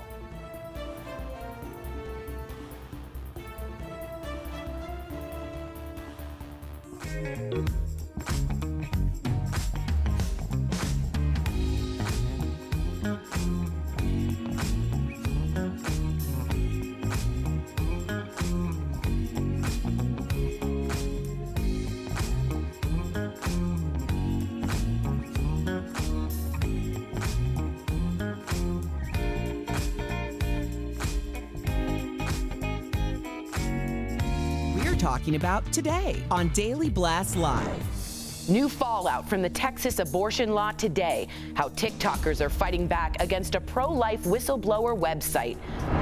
Actress Busy Phillips saves her home from flooding. See the ingenious way she did it. Why is quarterback Aaron Rodgers saying that time away from his fiancée Shailene Woodley is a good thing? Tisha Campbell-Martin is here talking about her real-life encounter with a bear in a grocery store. Now that we have you bear here, gets more coverage than me. Real, honest, entertaining, live. DBL starts right now. Welcome to DBL. It is Friday, September 3rd. I'm Sam here with my friends Al, Tori, and Erica. Let's get started. So first and foremost, our show airs throughout the entire state of Texas. And many of you who are there are talking about Texas's new law, which bans women from having an abortion after 6 weeks. Now, some of you are saying it is too strict because many times a woman doesn't even know that she is pregnant until after 6 weeks. And there is backlash. It's been coming from all over the country. Now, people on social media took aim at a pro-life whistleblower site that encourages people to report anyone who violates the law. And they flooded the site with a bunch of fake tips. And the dating app Bumble created a relief fund supporting anyone who wants to have an abortion in Texas. But not everyone is against the law. One woman tweeted, quote, "I do believe life begins at conception. This is closer than we have ever come to protecting life." And another wrote, "The Texas abortion ban is about protecting the civil rights of the child in the womb. Neither women or men have the right to kill a child, regardless of what the law says." Tori, what do you make of the fallout? So let's just be clear, this is super uncomfortable and hard to talk about, and I know a lot of people out there are super religious about this, and it's very personal, and I want to address that right off the top.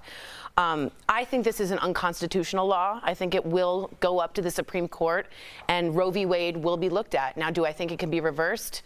Yeah, I do. I definitely think there's enough to reverse it. I want to be clear here. This won't stop abortions. This stops only safe and legal abortions. And I want that to be very clear. Research has shown that.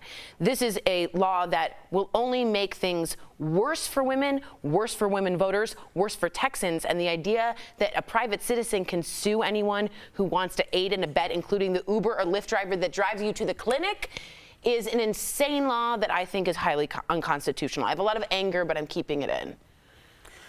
You know, Obviously, I feel like it's egregious for anyone to say what happens when it comes to a woman's reproductive rights, what's going on in her uterus. What really tugs on my heart the most is the idea of talking about protecting at conception, But we aren't having that conversation when we're talking about protecting at birth. And I know that for a fact because nationally, there are over 400,000 children who are in the foster care system. Only 260,000 of them have personal advocacy, someone who is in charge of not only them, but their sibling group, a one-on-one. We're not talking about the caseworkers who are overloaded, by the way, and only 65% of them have advocacy, yet everyone is jumping in this conversation to talk about what should happen before.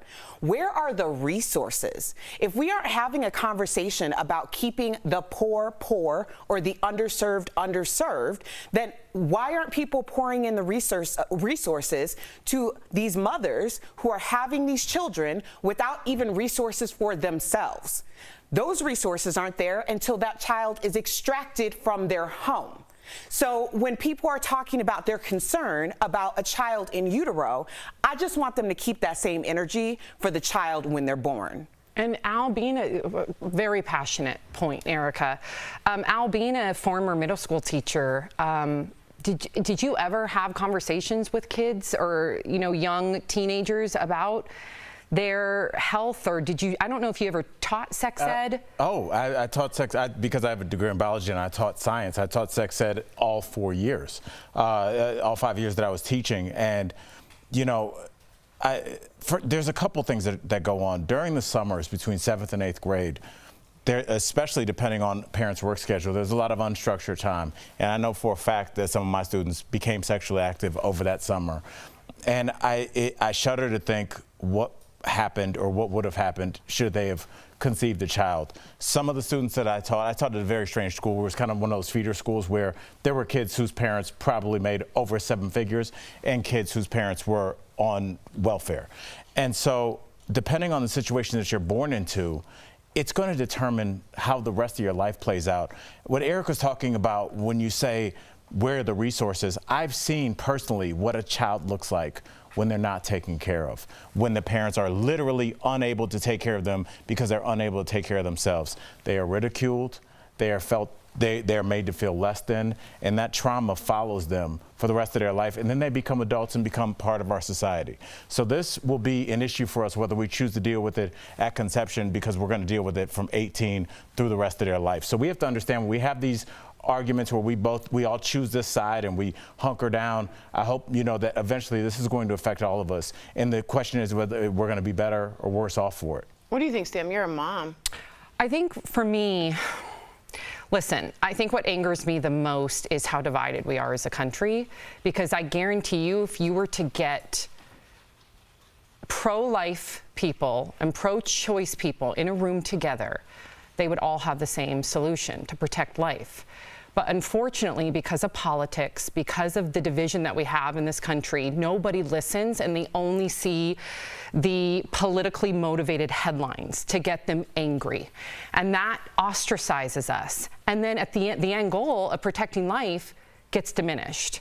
Because we know the solution. We have the statistics. The solution tells us that education, that health care, that contraception, that resources, access, equity, that leads to protecting life and fewer abortions. But unfortunately, no one talks anymore.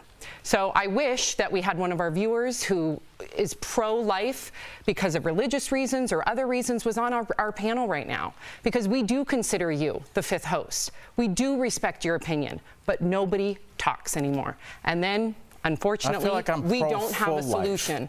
You know, I feel like I'm pro the entirety of your life. Right. And, you know, we're all old enough now. We're about halfway through, about 40 years, at least for me, 44. You see what happens to people and what they carry with them through their 20s and 30s, and the trauma and the substance abuse that leads to it, the bad decisions in terms of finding another partner who's probably been traumatized. When you don't have a foundation, you go through life anchorless. And I think people are like, well, you're alive. Well, what kind of life is that, is my question. It's cyclical. Yeah. It's cyclical. Absolutely. If you think for a moment that these children who are in the system right now don't have parents who were in the system, if you think for a moment that that isn't true, that it just perpetuates itself, then you are very sadly mistaken. Right. I hope one day we can have a little town hall here with people from both sides really good of the aisle, with people of both different ideologies, and we can actually talk. That's always the goal. Okay, so let's talk about the people in Louisiana and the Northeast, because we know that you all are having a very, very tough time dealing with the aftermath of Hurricane Ida, including actress Phillips. So let's talk about Busy. And I know that this is a little bit lighter note to a degree. Here she is on Instagram posting a picture in her sweatpants and rubber boots holding a shovel as she tackled the floodwaters that came pouring into her basement in her home in New York. Now, at one point, she and her husband tried to shovel out of the water, but then Busy came up with a very clever do-it-yourself solution. Watch.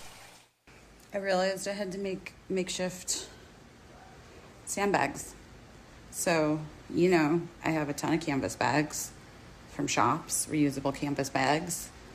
And I started filling it with flour and rice and oats and then the dirt that was pouring into the house. And guess what? It worked because I'm essentially MacGyver. Good for her. And listen, I know that there's a lot of people out there that don't have nearly the resources or in a much more dire situation, and we recognize that. But given the fact, Tori, I always consider you, doing like the MacGyver type thing. Heck Is this yeah. something that you would do? A Bisquick, some Bisquick powder, some paper clips. You do not own Bisquick, Tori. I do not Bisquick own Bisquick. Bisquick, no, but there's, the idea of using what you have is sort of, we all think and joke and funny, but at some point that's all she had was flour and rice, and you're down to that. And people aren't getting help from anywhere, so they're just using for themselves. So this reminded me so much of what we saw in Texas, Erica and Sam. Remember just people literally frozen in their homes. The governors in Mexico. Like, what are we doing for our citizens? Like, I know we're supposed to have fun with this story, but it just blows my mind that we knew this hurricane was coming. It hits, and the whole thing is just like, I hope you have some oats at your house and a couple canvas bags, and other than that, we don't know what to tell you. Is this where we are in 2021? Erica? I think that face says it all. That's all we needed. That needs to be a GIF right now. It's a GIF. It's a GIF. I know it's a GIF. Before we go, though, to break, we do need some help from you, DBL Nation. We want to hear what you think of our show. We care about what you think, what do you like, what you don't like. They don't like not me. Let's just leave Al out of this unless you have something. Okay. So tell us everything. You guys are our fifth host. Go to dailyblastlive.com/survey or scan the QR code you see here. Take the survey. We really do want to hear from you. Coming up on DBL, what a talent show judge told a teenage Keith Urban and the worst advice Halle Berry ever got. That's coming up next. Plus, actress Tisha Campbell chats with us about her terrifying run-in with a bear in a grocery store. And we're talking with our very own Dr. Pyle Coley, her thoughts on staying put this holiday weekend. That's next when we come back. Closed captioning provided by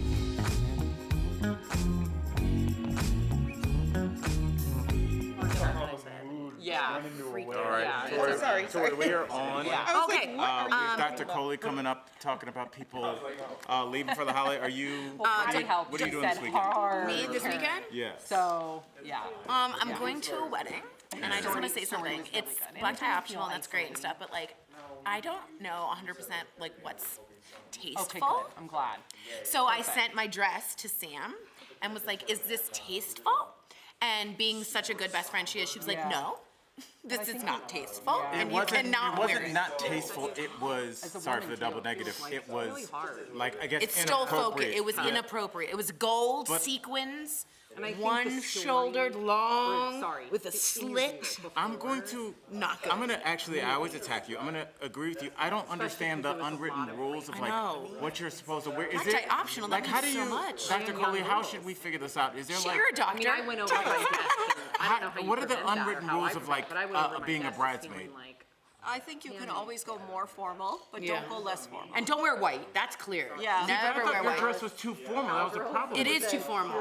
Mine looked like a gala Oscar gown. Yeah. It was pulling focus in a way that was completely inappropriate. You cannot detract from your That's what it was. It was detracting from the bride, and I was. So Sam's just like a no. solid color? Yeah, I think more classic, right? Right. things men don't have to. Not, I mean. Well, your pocket square. We have to talk about what that. square are you wearing? What color pocket square are you gonna wear? I've learned that you match the pocket square with the shirt, not the tie. The tie, you match with the tie. Tie with the belt and the shoes? No, you match the tie with the pocket square if you're doing like a party, like after dinner party kind of event. Oh, I You match see. the shirt with the tie when you're trying to be more formal. I just Whoa, learned that. you're really getting into the pocket square like industry. Pocket square game on 10. Yeah, he knows how to do the You know three what's a rows cute gift staircase. really quick? Go on Etsy and you can.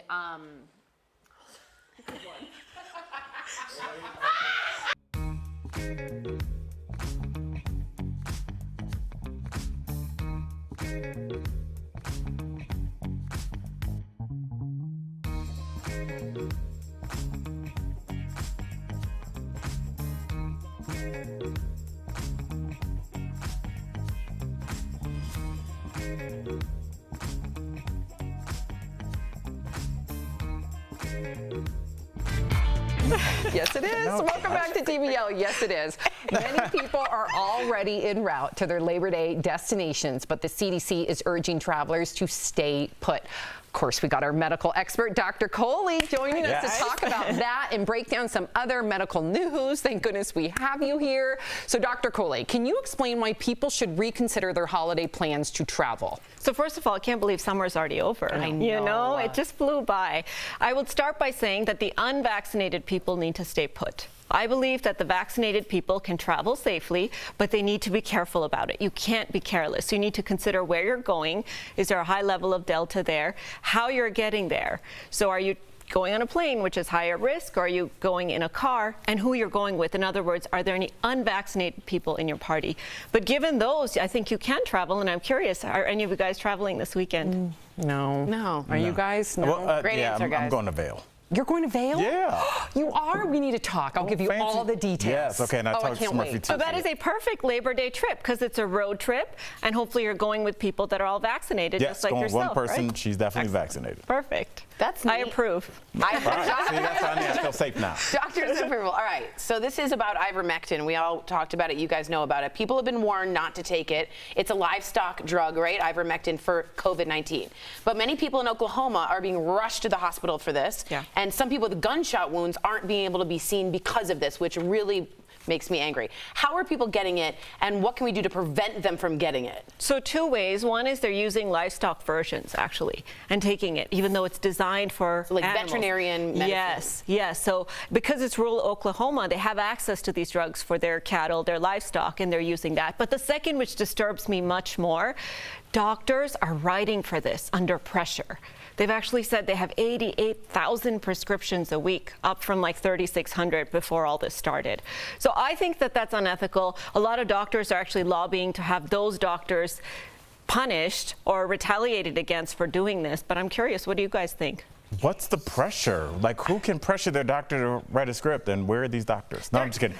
But like, honestly, like, what kind of pressure? Like, just from the public, like, you need to write this or else? Well, no, it's the patient comes in and says, doctor, I have COVID, and I'm willing to try the monoclonal antibodies, but you also have to give me ivermectin. It's a negotiation with your doctor, and the doctor sometimes says, well, if you think it'll help, let me go ahead and write it for you.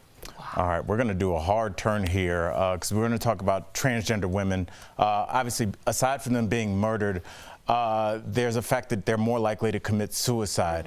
Heart problems are contributing to them dying at a higher rate than the general population. How can you explain that? So this was really surprising to me. This data just came out of Europe, and it tells us that transgender women are likely to die at a higher rate than cisgender women or cisgender men.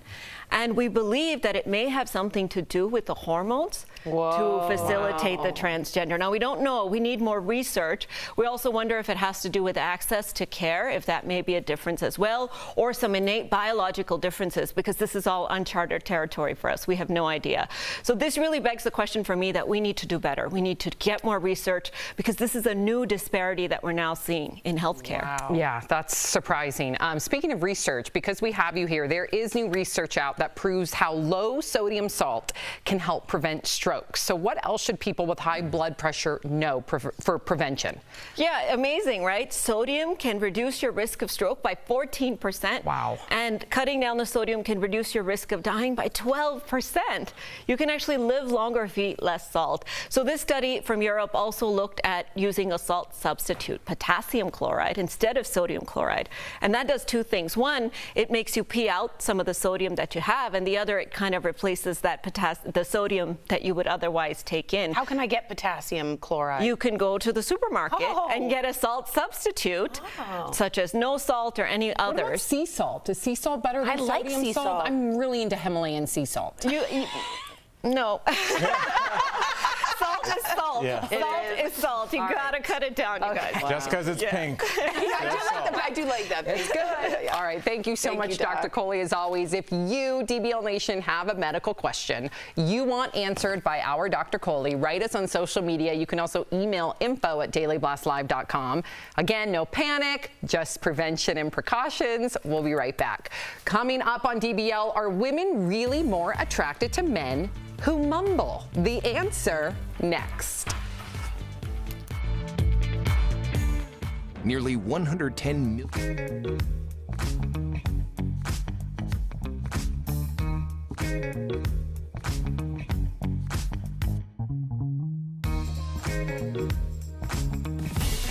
Could drones play a part in fighting the COVID-19 pandemic?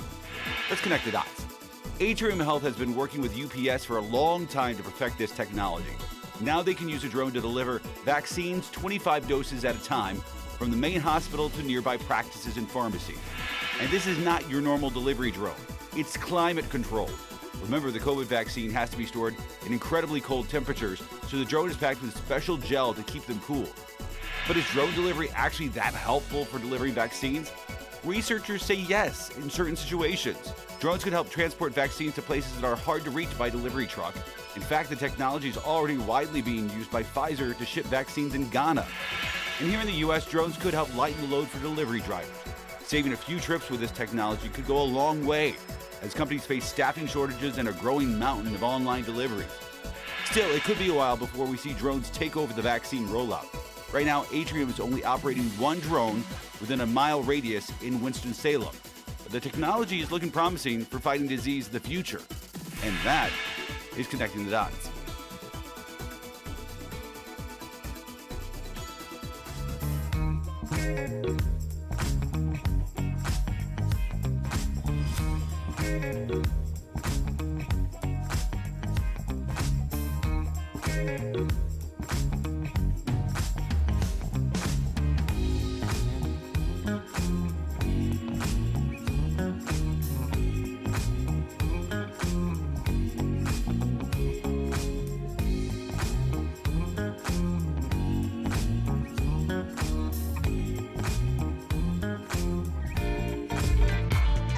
Welcome back to DBL. It looks like men who don't speak clearly have a better chance of scoring a date with the ladies. According to scientists at the American Institute of Physics, men who mumble tend to be more attractive to the opposite sex. Apparently, women see it as a sign of masculinity. Men, on the other hand, find women who pronounce their words precisely to be more alluring because it signifies femininity to them. I don't enunciate very well, so I must be like at the bottom of the totem pole here. So you talk. No, I love that you not only do you talk about that, but like you do, I can tell that you practice and you're on a talk show now. Well, I leading had a talk really show. That's bad so great. speech impediment as a kid, and I had to So go to did our speech president. classes and all that stuff. So it's something that I'm very mindful of and I work on every day. But what Which did you is think of amazing, this? and you're hosting a TV show. I just said that. Whatever. Thank you. I appreciate cool. Okay, that. so moving on. I will say this. I think this comes from a deeper level of an old American 1950s guy, the Gary Cooper cowboy. He doesn't say much. He's got a lot to do with the beans and the horse. And I think that kind of no emotions, no communication. The mumbling means you're not expressing yourself well. That's an old school way that I think is attractive. I think it's true. You don't get a, I need my horse. I do not find That's all she mumbling thinks cowboys sexy say. at all. I think it's outdated. I think it's outdated. I cannot, no. I am, Sam can attest to this as well. working in nightclubs with loud music, and then I was in radio with headphones, and now I have this IFB in my ear. I can't hear anything. I need for you to enunciate. In fact, I lead by example. That's the reason why people find me attractive. Yeah, because of my actual look. No, I'm just kidding. But I really do need someone to enunciate, and I do feel like when you're communicating, it's important to communicate effectively. I agree with you, but I will say Brad Pitt's character in, what was it, Snatch? Oh, yeah. Yes. There was something attractive about that. Right? I don't know. Because it was Brad Pitt. No. But you like Peaky Blinders. You like that whole. Oh, get on the That's Sam's lane right there. that's true. We'll be right back. Promotional consideration is brought to you by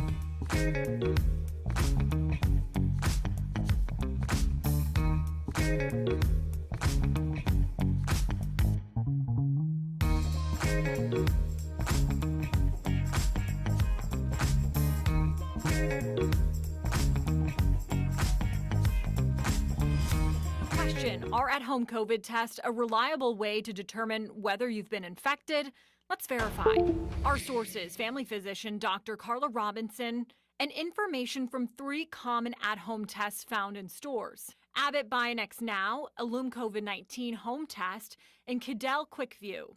All 3 at-home tests have received emergency use authorization from the FDA, meaning they are not fully approved yet, and all are nasal swabs with test results in about 10 to 15 minutes. Clinical studies for Abbott Bionex Now shows the test is about 84% accurate at detecting positive cases and 98% accurate at detecting negative cases. Meanwhile, clinical studies for Illum COVID-19 Home Test showed 96% accuracy for those who had symptoms and 91% accuracy for people who did not have symptoms. Finally, Cadell QuickView totes an 83% accuracy for detecting positive cases and 99% accuracy detecting negative cases, according to a clinical study. Type of patient to use this test would be someone who's symptomatic.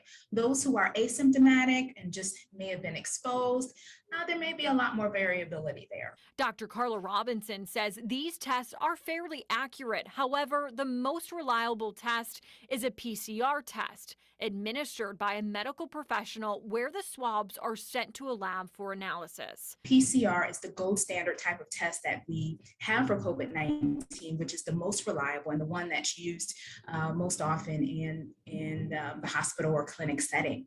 Either way, Dr. Robinson says it's important once you get results from any of these tests to speak with a healthcare provider for the next steps. So we can verify that yes, at-home tests have a high degree of accuracy, but they're not perfect. And Dr. Robinson stresses that the result itself isn't the end game. People should always speak with a healthcare provider after getting their results back. These at-home tests range from $20 to about $40. Dr. Robinson says the best way to get answers you can count on is to go to your doctor. With your Verify, I'm Megan Bragg.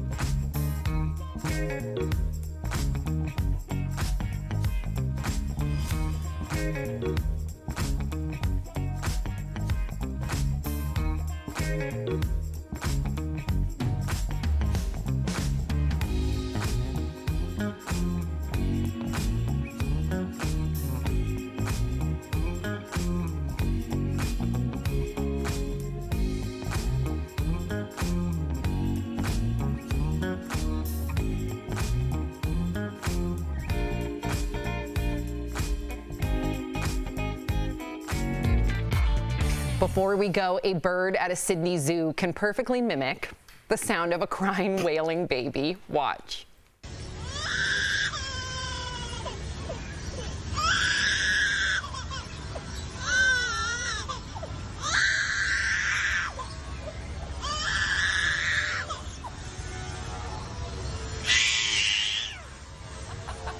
That bird Lyrebirds been at my house too much. As a mom of two. The zoo says Echo the lyrebird worked on his craft during lockdown. He can also mimic the sounds of a fire alarm and a power drill. Whoa. I was like, why didn't we teach it to sound like Adele? Wouldn't that be cool? That if is you can teach it brilliant. any sound. Hello. Not that Adele. If you're leaving us, you can watch the second half of the show online. Watch on YouTube, dailyblastlive.com, or our DBL mobile app. But if you're sticking around, here's what's coming up. Why Aaron Rodgers thinks time away from his fiancée is a good thing, and the worst career advice Halle Berry and Keith Urban ever got.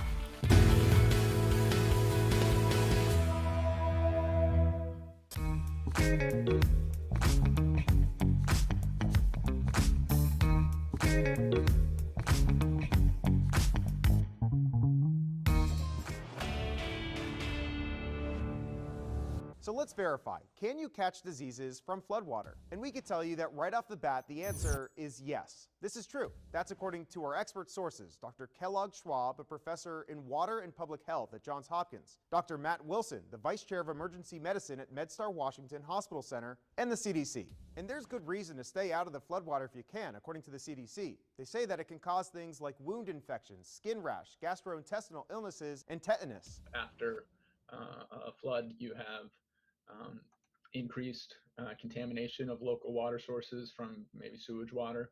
You have increased bacteria throughout the environment, and you have people that don't have access to clean water getting exposed to that. And obviously you could get sick by drinking it, but our experts say that just touching it can be dangerous. There is this physical contact with water where you can have a cut or an injury to your skin where there are certain groups of microorganisms that can get into your skin. And the CDC says that if you do wade into floodwater, you should do the obvious. Wash your skin with soap and clean water as soon as possible, and definitely, you're going to want to wash those clothes before wearing them again. With your Verify, I'm Evan Kozlov.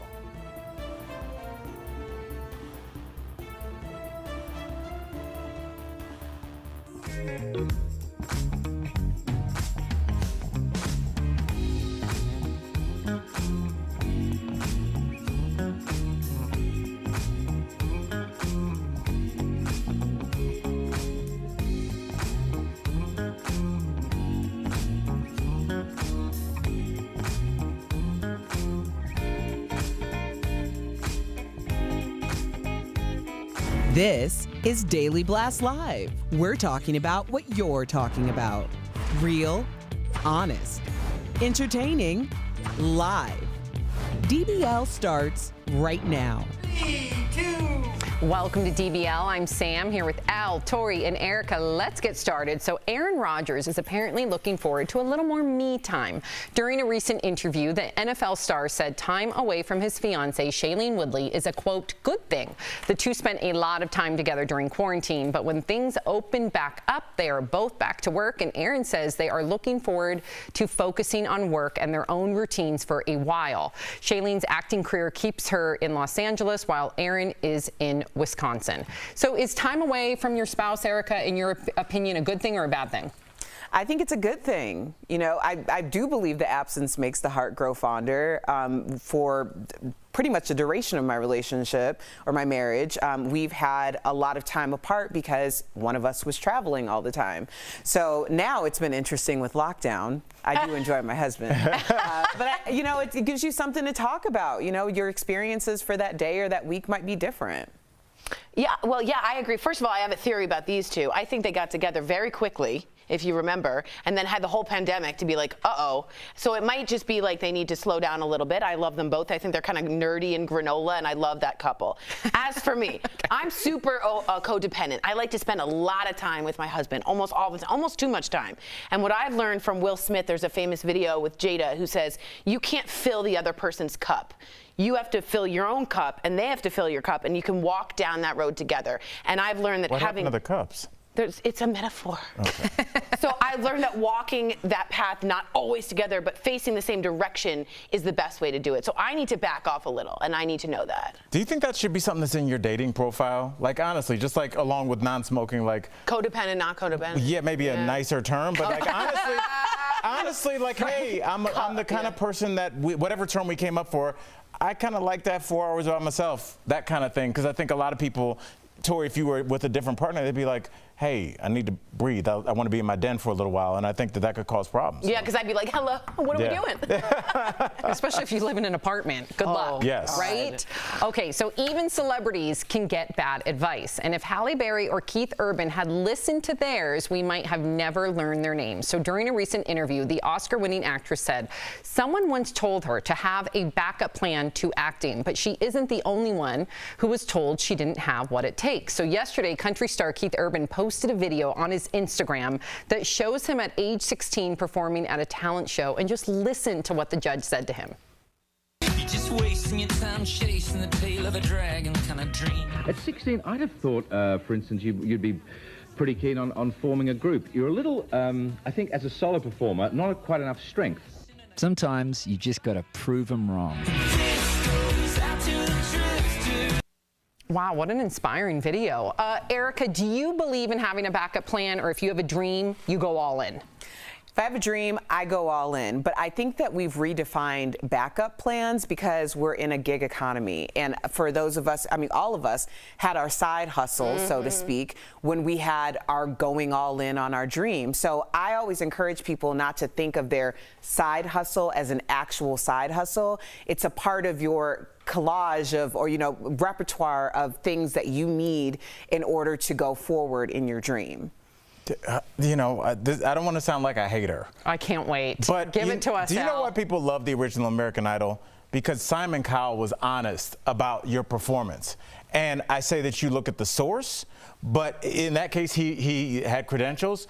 And if he's telling you, maybe in a not so nice way, you don't have it, kid. What happened to everybody that stormed off? You're going to hear from me again. Where they at? Well, that one guy. We can always look at the one outlier. That's but not true, Al. He's an outlier. Most people. How many people that go to? How many people get? If 10,000 people show up in LA every day, how many of them are going to be cast on a show? No, you're right. But at the same time, those people that start out with a dream, like let's say somebody goes to LA and they started with a dream to be an actor. Perhaps somehow, with that effort and being there long enough, they end up being a producer. Or it may not be the original dream, but it evolved into another dream that's still satisfying. So I don't know. And to your American Idol point, because I love American Idol, there's many contestants that they said no to, came back 3 years later and then made the top 10. Oh. A lot of them. I don't remember the names. Oh, okay, yeah. All those household names. I think you're ignoring a really big part of it, though, Al. Talk to me. Think about when you first started in stand-up. Yes. There was a ocean of other people who said that they wanted to be a comedian. You've been in it how long now? 20 years? 16 almost. Yeah. Okay, so almost 20 years. Now you're playing in more of a kiddie pool. Like, there isn't as many people because people realize that that wasn't necessarily their dream. Right. So I do think when you have like this whole arsenal of ways to support yourself in order to pursue your passion, then you start to define exactly what your passion is. And I think that's okay. It's still your dream. Yeah, it's your dream, but I think you do need to be able to take harsh criticisms. I've taken it from comics, and it's really important. And to your point, Erica, which I totally agree on, whether it's entertainment, if you're going to quit your job and start an Etsy business, go in with, don't have blinders on, like that whole Nike, this is my dream. Stop that. Stop being so dramatic. Keep your eyes open and be like, hey, maybe I don't like acting as much, but I do like the behind the scenes. I like the inventory. Maybe I should go into that kind of thing, and like, you know, studio production. So there's so many different avenues now. That's what Sam said. I was looking at her because I was agreeing with her point. Okay, well, I'm just You're saying. just mad because I made the cups comment. No, I know, Your I'm cups not. analogy, you said let's fill our cups and then walk down the street. That's the whole thing. No one walks down the street with a cup anyway. Oh, let me just say this very quick. Don't have a dream, though, if you're not prepared. Get your craft under you. Don't just have a dream. Do your work underneath it. Oprah says luck is when preparation meets opportunity. Don't just get lucky. Get prepared. Yes. Thank you, Oprah? General Patton. I don't know. Wow. I feel like I got yelled at in the Notre Dame locker room. Oh, boys. Okay. All right. Let's talk about Little Nas X, shall we? Where did that come from? I was being a coach. That was like, yeah, okay. Okay. That was like a mean 8th grade coach you had channeling there. Okay. Tori never had any coaches. No. Oh, you didn't have any? Well, we were the grasshoppers. Yeah, I had Oprah. Yeah. There we go. We don't know if she was the first to say it or if she just happened to say it. Yeah, she name dropped Oprah. I don't know if we need to have the booth check that. Okay. Let's move on to Little Nas X. Oprah always said, just do it. It's true. True. Play the game and you're good. True. Trust me. So we got to talk about Little Nas X and whether or not Little Nas X is expecting. Okay, so the rapper is going viral over his recent photos that show him pregnant, but he isn't expecting a baby. Instead, he is pushing his new album, Montero. The rapper told People magazine that the idea for the photo shoot came to him after listening to the album for the first time. He says while talking to a stylist, she jokingly called the album his baby, and he said he should do a pregnancy shoot. I love this. Okay, then talk about it. Okay, this is what I love. If you didn't know Little Nas X, he's a young, gay, black man who made a hit country song. All of this is kind of crazy and wild, and people come after him from all sides, everywhere. And what does he do? Does he worry? What does he do? He doesn't care. He is of a different generation that has zero shame of their sexuality, zero shame of himself, knows that they don't care, and claps back. So if you say you're the devil, he will be the devil in his next video, which he did. If he says you can't be feminine and have a Beyonce video, a picture being pregnant, he'll make a prosthetic. That is the type of role model that you need to see, and to pave the way for gay black men and women is huge. I am here for it. It's Madonna in the 1980s. He says, I don't care, I'll give you more of what you don't want. Some parents say, what are you doing to my kids? He says, you're the parents, I'm the entertainer, do your job. Erica? I just think that the algorithm don't care if it's positive or negative. I mean, ultimately, everyone's contributing to the success of Lil Nas, and good for him for playing the game well. I mean, he carries well just from that photo. He carries everything well. Is it a boy? Is it a girl? Yeah, he's carrying a little low. Little low, little low. What if it just boils down to just the simplicity, because you were an art major, of just this is physically his baby, and he's not considering, to your point, the quote-unquote haters? What if this is just an artistic expression? And it could be. It also reminds me of the not Madonna, but Madonna and Child, right? It's also a religious Christianity icon if you see the Mary pregnant with Jesus. So there's all of that situation that it's coming from. But it defies normalcy that Little Nas X isn't trying to provoke a little bit in what he does, because he knows it gets publicity, and he knows it proves him as a strong man that won't take the insults. He's great. Well, yeah, I mean, if we look at his whole body of work, I mean, Sam, he started out, he had maybe one of the biggest hits of the last 10 years, and he became America's darling, mainstream America, and he was like, this is the same mainstream America that called me a devil. So what am I going to do? I'm going to come out with a pair of shoes that have 666 on them. So I'm saying, I think this is the birth of him as an artist. Yes, I love you. Yes, but thank you for cutting me off. Come here. You're thank you. Okay. This is weird. Sam is mad because I sent her a text earlier. What? Oh, yeah, he did send me a text earlier. What'd you call my outfit? I said it looks like you're going to a funeral at happy hour. And she's been on me the whole show, doesn't it? No, it's like a funky funeral. I'll give it to you. Yeah, I love it. I love those pants. I love the top. Okay, we got to talk more about Brad Pitt. Brad Pitt is becoming more and more relatable. In a recent interview with Esquire magazine, the actor spoke about his comfy fashion choices, saying he doesn't have a style and thinks following trends is exhausting. He said, quote, you get older, you get crankier, and comfort becomes more important. I think it's as simple as that. Erica, why are you shaking your head? This is such a privileged thing to be able to say and do. It is. I mean, I understand. It always will bother me, all of us who've worked in the service industry. It's like you go someplace where you know it's like 4 of those, 4 the money signs. Which means it's very expensive, right? So most of us, like, I can't walk into these places in my sweats and like a backwards baseball cap. I wouldn't even be able to get past the maitre d'. Brad Pitt can do it because he's Brad Pitt. And people who have similar, like, oh, I have the money, I just choose to dress that way. It's such a privileged thing. And also, it ruins it for people who have dressed for the occasion. I like how you say that. Gladys Knight said, that's it. The way that you show respect to your audience is by how you dress. I dress up to show respect to my audience. I think Oprah said you have to dress up in order to show respect for where you are. Oprah may have said it once too. But Gladys Knight, I heard it from her first. And you are always dapper when you go to the airport. When you go, I never see you in sweats and a sweatshirt ever. That I get it from my daddy. And my dad stayed in a suit and tie, and I feel comfortable. I go about my day dressed like this. I'm gonna look like a grown-up. Yeah, I love that. I'm not gonna be at the airport in pajamas. And I go to the airport in pajamas. 100%. I'm sure you have a pillow. Are you a pillow person? I sometimes bring a pillow. No. Big Mama would be rolling in her grave. I went to the airport in pajamas, if I went anywhere in pajamas, Lord, no. All right, before we go to break, we need some help from you, DBL Nation. We want to hear what you think of our show. What do you like? What don't you like? Tell us everything. No holds barred. We actually want to make changes Some holds to barred. help you. Go to dailyblastlive.com/survey or scan the QR code and see that you can see right here. Take the survey. We really want to hear from you. We'll be right back. Closed captioning provided by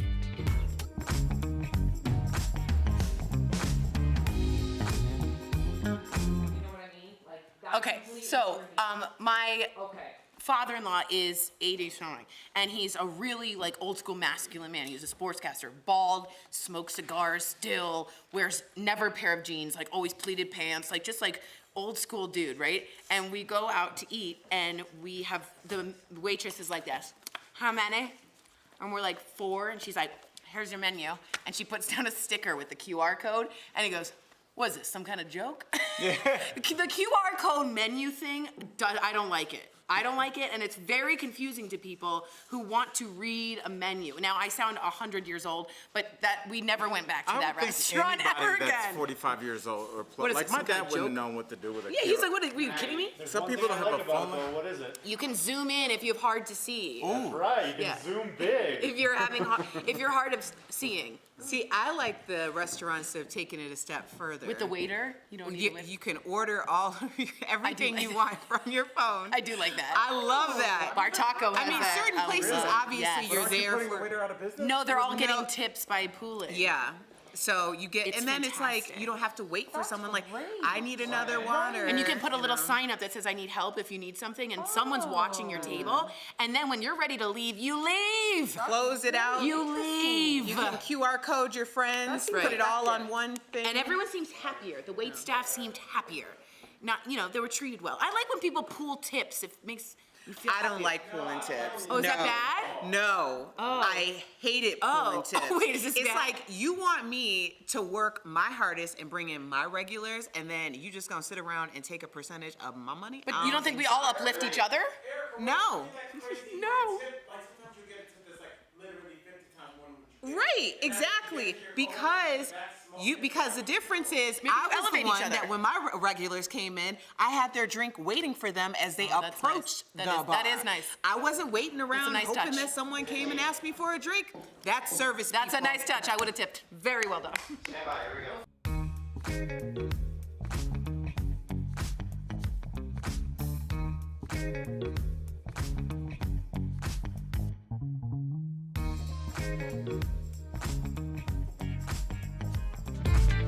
This is our wedding we are talking about. I have got to pick out the bouquet, buy my shoes, figure out whether we're going to serve chicken or fish by tomorrow. Tomorrow, chicken or fish, chicken or fish. Can I get some help, please? If you've ever said, "You go, girl," or "Damn, Gina," it's because of the 90s hit sitcom Martin and the muse who became everyone's favorite girlfriend. Earlier, we caught up with Tisha Campbell Martin in today's Chatting with the Stars. All right, Tisha Campbell. Now, we all watched you go off to college and House Party 2, and then you also slayed your role as a student in Spike Lee's School Days. But now you have a son in college. So get real with us. What freaks you out the most as a parent when it comes to college? You know what? It's knowing that I made him as independent as possible. You really want that and confident as a child or as a young person. But he's newly in love, so that makes me really happy. Tisha, because I really like her and she's very nice. There you go. There we go. Tisha, we talked about your crazy encounter with the bear at the grocery store. Now that we have you here, bear gets more coverage than me. what were you thinking? You got to let us know. What were you thinking when that bear walked down the aisle? Let me tell you what I was thinking, daggone. So, the week before, I had just gone to Arizona for some work, right? I ran into a bobcat, was running from that. I ran into some coyotes, a tarantula, and some jabalinas. I didn't even know what a jabalina was, but apparently it's pork, okay? 20 of them. And then I go home thinking I'm cool. The first day, avoid the crowds, get there early. And of course, I run into a bear in my local grocery store. Now, I looked calm, but I was not calm. I was trying, my father, thank God, taught me how to play chess, so I was trying to think my way out of the store, because to me, where there's a baby bear, there's a mama bear somewhere. So I was just thinking my way through. Talk about your girl, Tashina Arnold. Now, you guys met in audition when you guys were kids, like from the 11 beginning. and 12 years old. Wow. Yes, we were 11 and 12. Yeah. And you guys obviously have been cool ever since. So I have to ask, as somebody, and I know we've all auditioned, do you guys ever go after the same role? Because I remember seeing the same people at the same auditions. Yes, all the time. But, you know, that's what gravitated us to one another, is that when we first met, you know, we would find out about auditions and we would call the other one, did you hear about this one? Well, come meet me and let's crash it. You know, and if it wasn't me who got the role, I wanted it to be her and vice versa. So we always operated like that. And we always operated on being, you know, authentic with one another, holding each other accountable, not being a yes man, supporting one another. That's the kind of friend that you would really want for a lifetime. That's true empowerment. Your new movie, we got to talk about it, The J-Team. It stars YouTuber JoJo Siwa, who got her start on Dance Mom. So talk about your role and how much dancing did it require? Well, I didn't have to do a whole bunch of dancing, right? But I did have to come in and be I'm playing the choreographer, Coach Poppy. And this is the first time, you guys, that I got to play a villain. Oh, in film. So being able to be the Cruella de Vil of it all was exciting. It was fun. I got to mess with the kids. Michael Lang, the director, left the camera open and was like, I don't know what Tisha's gonna do, so let's just keep the cameras rolling. Cheer up, this is gonna be fun as long as you follow my rules. Like, the theme of the movie is really about being your authentic self, not dimming your light. And I was a newly single mom, so it hit my heartstrings. And then JoJo was being her authentic self in the media at the time. And so there was so much focus on that. I wanted to support that. And Nickelodeon in general wanted to make sure that this was a very diverse film, so everybody is represented. We even have a trans teen, the first trans teen in a musical. Amazing. Being represented in this film. So it's inclusive, it's fun, it's dancing, it's music. I can't wait. We need that in, you know, coming out of the isolation of it all. Thank you for joining us, Tisha. You can see her DBL Nation in the J-Team starting September 3rd on Paramount+. Thank you, Tisha. Thank you, Tisha. Always a pleasure. Bye. Bye. We'll be right back.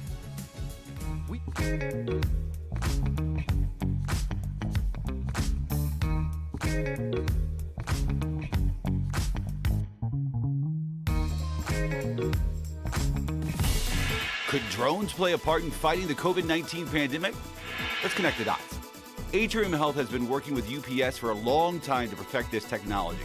Now they can use a drone to deliver vaccines 25 doses at a time from the main hospital to nearby practices and pharmacies. And this is not your normal delivery drone. It's climate controlled.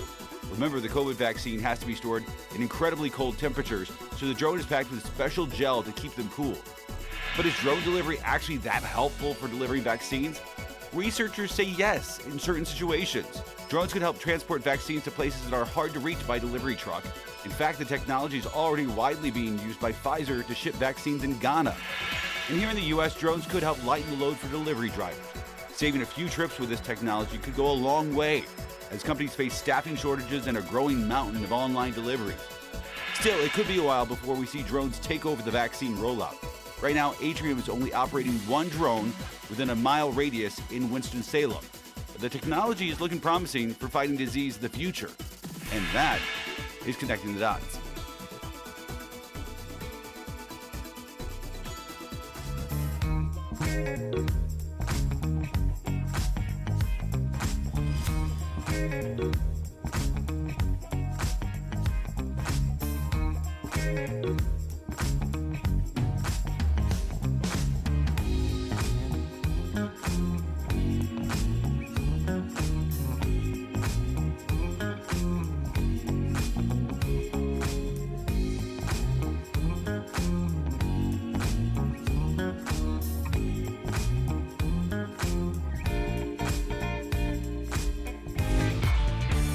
Welcome back to DBL. They can drive us up the wall sometimes, but our siblings will always be our first and most loved friend. But imagine if you hadn't seen yours in 10 years. Well, that's what happened to these sisters, and you won't believe how they got reunited. These adoptive dads reunited biological sisters. Tim and Stephen adopted Vicky 2.5 years ago. In October, they learned her biological sister, Miranda, was back in foster care. When we heard that she needed a home and that she was back in the foster system, it just didn't seem right that she'd be placed in some random home. It felt right that she'd be with her sister and with us. The two sisters hadn't seen each other in 10 years. The day that I came home, she was standing right here. I walked down and I just hugged her. We hugged for a good 15 minutes. They cried. They cried and held on to each other. You know, that really touches my heart. The family decided to make it official and legally adopt Miranda. That's life-changing. We're a lot more closer and probably nicer than most siblings. There are so many teenagers in the system. Teenagers need all the love too, just like small children do. You know, we get a chance to help and reshape and do something, you know, make a difference. So that's what this was about. Oh, we are so happy for you, Vicky and Miranda. We'll be right back. Promotional consideration is brought to you by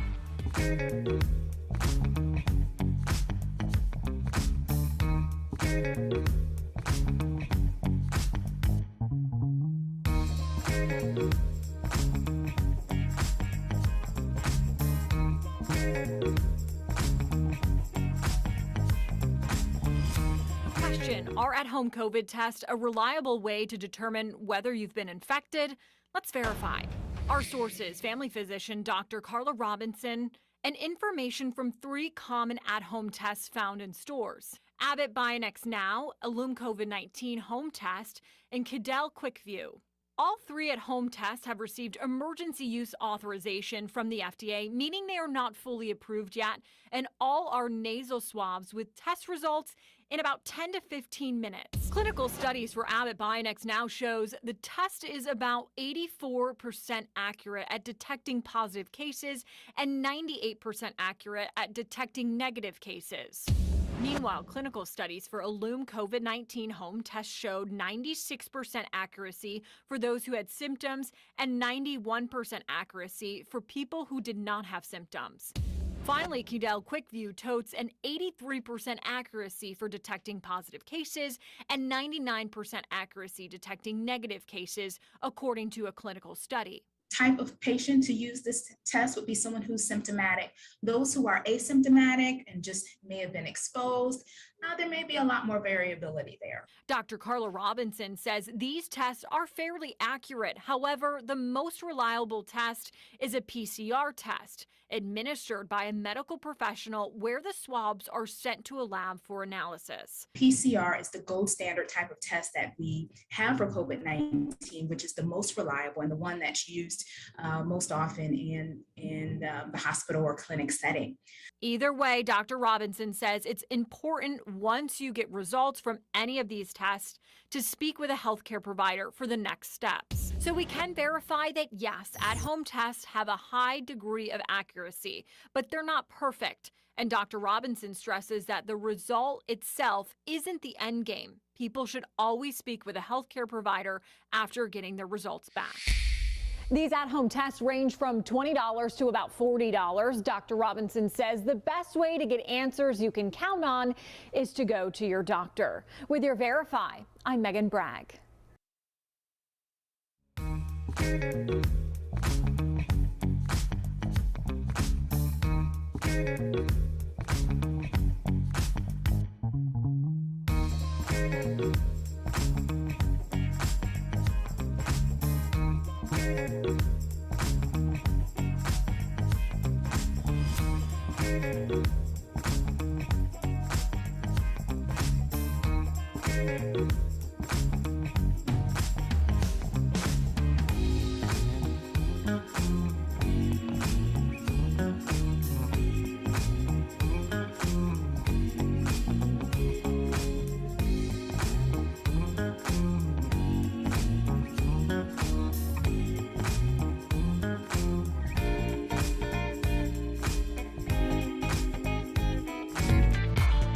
Thank you for joining us. It is Friday, so we're going to wish everybody a happy holiday weekend. We will see you Monday, same time, same place. Bye, guys.